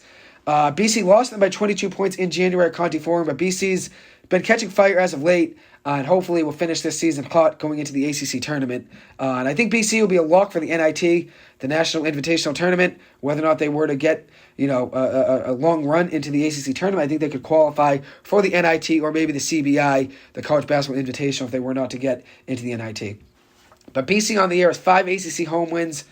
Virginia Tech, Notre Dame, Louisville, Clemson, UVA. Obviously, beating 2 ranked teams in Clemson and UVA at home is very impressive. And then if you consider what they've done overall in the year, 8 ACC wins, it could get a 9th tonight versus Wake Forest. That's very impressive. So credit to Earl Grant and the basketball program for doing big things. Right now, BC, after Quinton Post 2-point driving layup, they are up 8 points with 5:51 to go. Quinton Post will be going for an and one, it looks like. So we'll see if he can get an and one to convert and give BC a 9-point lead with just under 6 minutes to go. And he did not make it seems like. Actually, let me see here.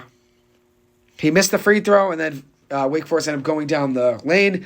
Davian Williamson had a 2-point layup in the paint. So BC's up 6 points with 5 minutes and 25 seconds to go. So just under 5.5 minutes to go, BC finds themselves up 6 points. We'll see what happens in the end of that game. And I'll probably give you one more quick update before I close. One thing I want to give you a breakdown of before I close out is everything in sports to look forward to over the next few weeks. I will be on spring break. I get out this Friday. I'll be on spring break till March 12th. I'll be back on Monday, March 13th. So my next episode will be March 14th on that Tuesday night, 7 to 8 p.m. Let me make sure I get those dates right. Yes, March 14th from 7 to 8 p.m. will be my next live episode. There's going to be a lot of things that are going to happen from now until then. So I'll be doing podcast uploads over spring break, keeping you guys updated on that. Hopefully have some guests come on over spring break as well that I've been meaning to get on. But there's some dates I want to give you guys a breakdown of and some things that you guys should look forward to in the next few weeks. So you got the NHL trade deadline this Friday, March 3rd. You got the ACC basketball tournament starting on March 7th. On March 7th, you also have the World Baseball Classic beginning. That'll take place over a 2-week period from March 7th to March 21st. I already gave a quick preview of it over the summer, and now I give an updated preview of which teams have which players playing and obviously which teams are playing where in each pool. So I'll give another preview of that over spring break. The Hockey East Tournament will be starting on Wednesday, March 8th. That's something to look forward to for BC Hockey. It looks like they'll be hosting UNH for a 1-game matchup versus UNH to see who advances to the next round. The Hockey East Tournament, all 11 teams make it in, and it's single elimination. So BC will have a chance to make it and obviously have a run in the Hockey East Tournament, which as of now it looks like they'll have to win the Hockey East Tournament to qualify for the Frozen Four tournament. I apologize there. The March Madness Selection Sunday special will be on March 12th. With the tournament kicking off on Wednesday, March 15th with the first 4 games. Thursday will obviously be the biggest games of the tournament. That first 2 days of the tournament, March 15th, it would be the first four. So March 16th and March 17th will be the first two great games, first 2 great days, I should say, of the college basketball March Madness tournament. So that's something to look forward to. March 12th is Selection Sunday, and then the 15th will be the first 4, and then the 16th and 17th will be the round of 64. Then also around there, you have the NFL free agency. NFL free agency will begin on, I believe, March 13th. Let me see. It'll be March 15th. The NFL will be starting a new league year on March 15th. So right after the beginning of the round of 64 on the 16th and 17th, it'll be the first 4 being on the 15th of March Madness. On that same day, March 15th, will also be the start of the NFL free agency. So it's going to be a crazy week. You have the Hockey East tournament, March Madness starting. You have the start of the NFL free agency. A week before that, you have the ACC tournament, the World Baseball Classic beginning. It would be the middle of the World Baseball Classic by the 15th. And then also on March 19th would be the Frozen Four selection special for the college hockey tournament with the regional round beginning on March 23rd. And then MLB opening day will be on Thursday, March 30th. Another thing for people to look forward to. So that's a quick breakdown of an outlook of sports over the next few weeks. I will be back live in the studio Tuesday, March 14th, to give you a preview of the March Madness tournament. Also talk about the NFL free agency, which just be a day away from there just about. It'll be Wednesday, March 15th as the start of free agency. So I'll give you a preview of that, give you obviously what happened in the Hockey East tournament and probably the World Baseball Classic over spring break. I can't obviously talk about everything probably over that, one episode. So probably talk about the ACC tournament and the World Baseball Classic and the Hockey East tournament over break. And then when I get back in the studio on the 14th, hopefully have my friend Timmy Loftus, longtime listener of the show, come on with Matt, and then also Tim as well, his son. Hopefully have all of them come on. Matt came on actually last year to my show when it was the Playbook with Joey and Zach, which that'll be starting up again after spring break. Hopefully have that on Monday nights when I get back in the studio. But Matt came on last year for one episode before the NBA playoffs. He was an absolute wizard with everything he knew. So he's like talking to a sports dictionary. Just knows everything you need to know about the game. So I'll have him come on hopefully on Tuesday, March 14th to talk about March Madness. Hopefully have Timmy Loftus on as well. Thank you, Timmy, for always listening in. And then I'll also talk about the NFL and free agency. Probably give you a preview of that and some free agents to look out for and who's going to be signed within the next day. So anyways, thank you guys so much for taking the time to listen to this. As always, I appreciate it.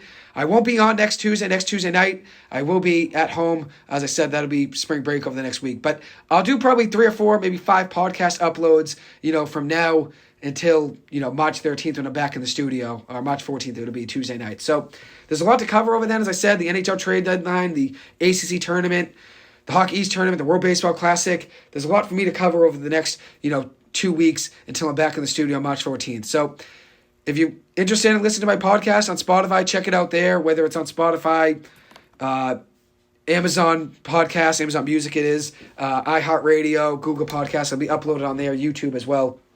But that'll conclude this episode. Thank you guys so much for taking the time to listen to this. As always, I appreciate it. Every time you guys listen in and give me a feedback, give your thoughts, it does mean a lot. And one thing Timmy pointed out, which me and Mike Hurley were talking about, the days of the old Bruins, Bobby Orr, another Bruins great, Johnny Busick. One of the best to ever do it in a Bruins uniform. So shout out to Johnny Busick. I actually have one of his signed posters at home, actually. I got it from a neighbor, back in the day. So it's a great autograph to have. So Busick, another former Bruin legend. So I'm happy you pointed him out, Timmy. Can't ever forget Johnny Busick and what he did for the Bruins back in the day. Anyways, it does conclude the episode. Thank you guys as always for listening. As always, the way I finish every single episode, shout out to the Loftus family. Thank you so much for listening in. Timmy, biggest fan of the show, I know. Thank you for listening in. Shout out to Auntie Lisa. Shout out to the O'Malley family. Thank you guys for always listening in. My family, my parents, my siblings. Thank you guys for always listening. It does mean a ton to me. And then the sports guru, Mike Hurley, thank you for coming on. Always a pleasure having you on. Hopefully have you on in the next few weeks to talk all things sports as you always do. Pay attention to that episode March 14th. As I said, I'm going to try to get Matt, the sports dictionary, back on in this, to call in on that day to talk about March Madness. So we'll see what happens over the next few weeks in sports. I'll keep you guys updated on my podcast. And hopefully the Bruins make maybe one more move before the trade deadline. If they do, hopefully it's a good one. And then I'll also talk about the ACC tournament and the Hockey East tournament over breaks. Hopefully Northeastern and BC play well in the Hockey East tournament. BC basketball makes a run in the ACC tournament. I want to give you guys one more update actually before I close of that BC game. BC is up 4 points now with 3 minutes and 24 seconds to go. There's a TV timeout. So we'll see how BC close the game. Hopefully they get a win. So best of luck to Earl Grant and the boys in the last 3 minutes to go. Thank you guys as always for listening in. I appreciate it.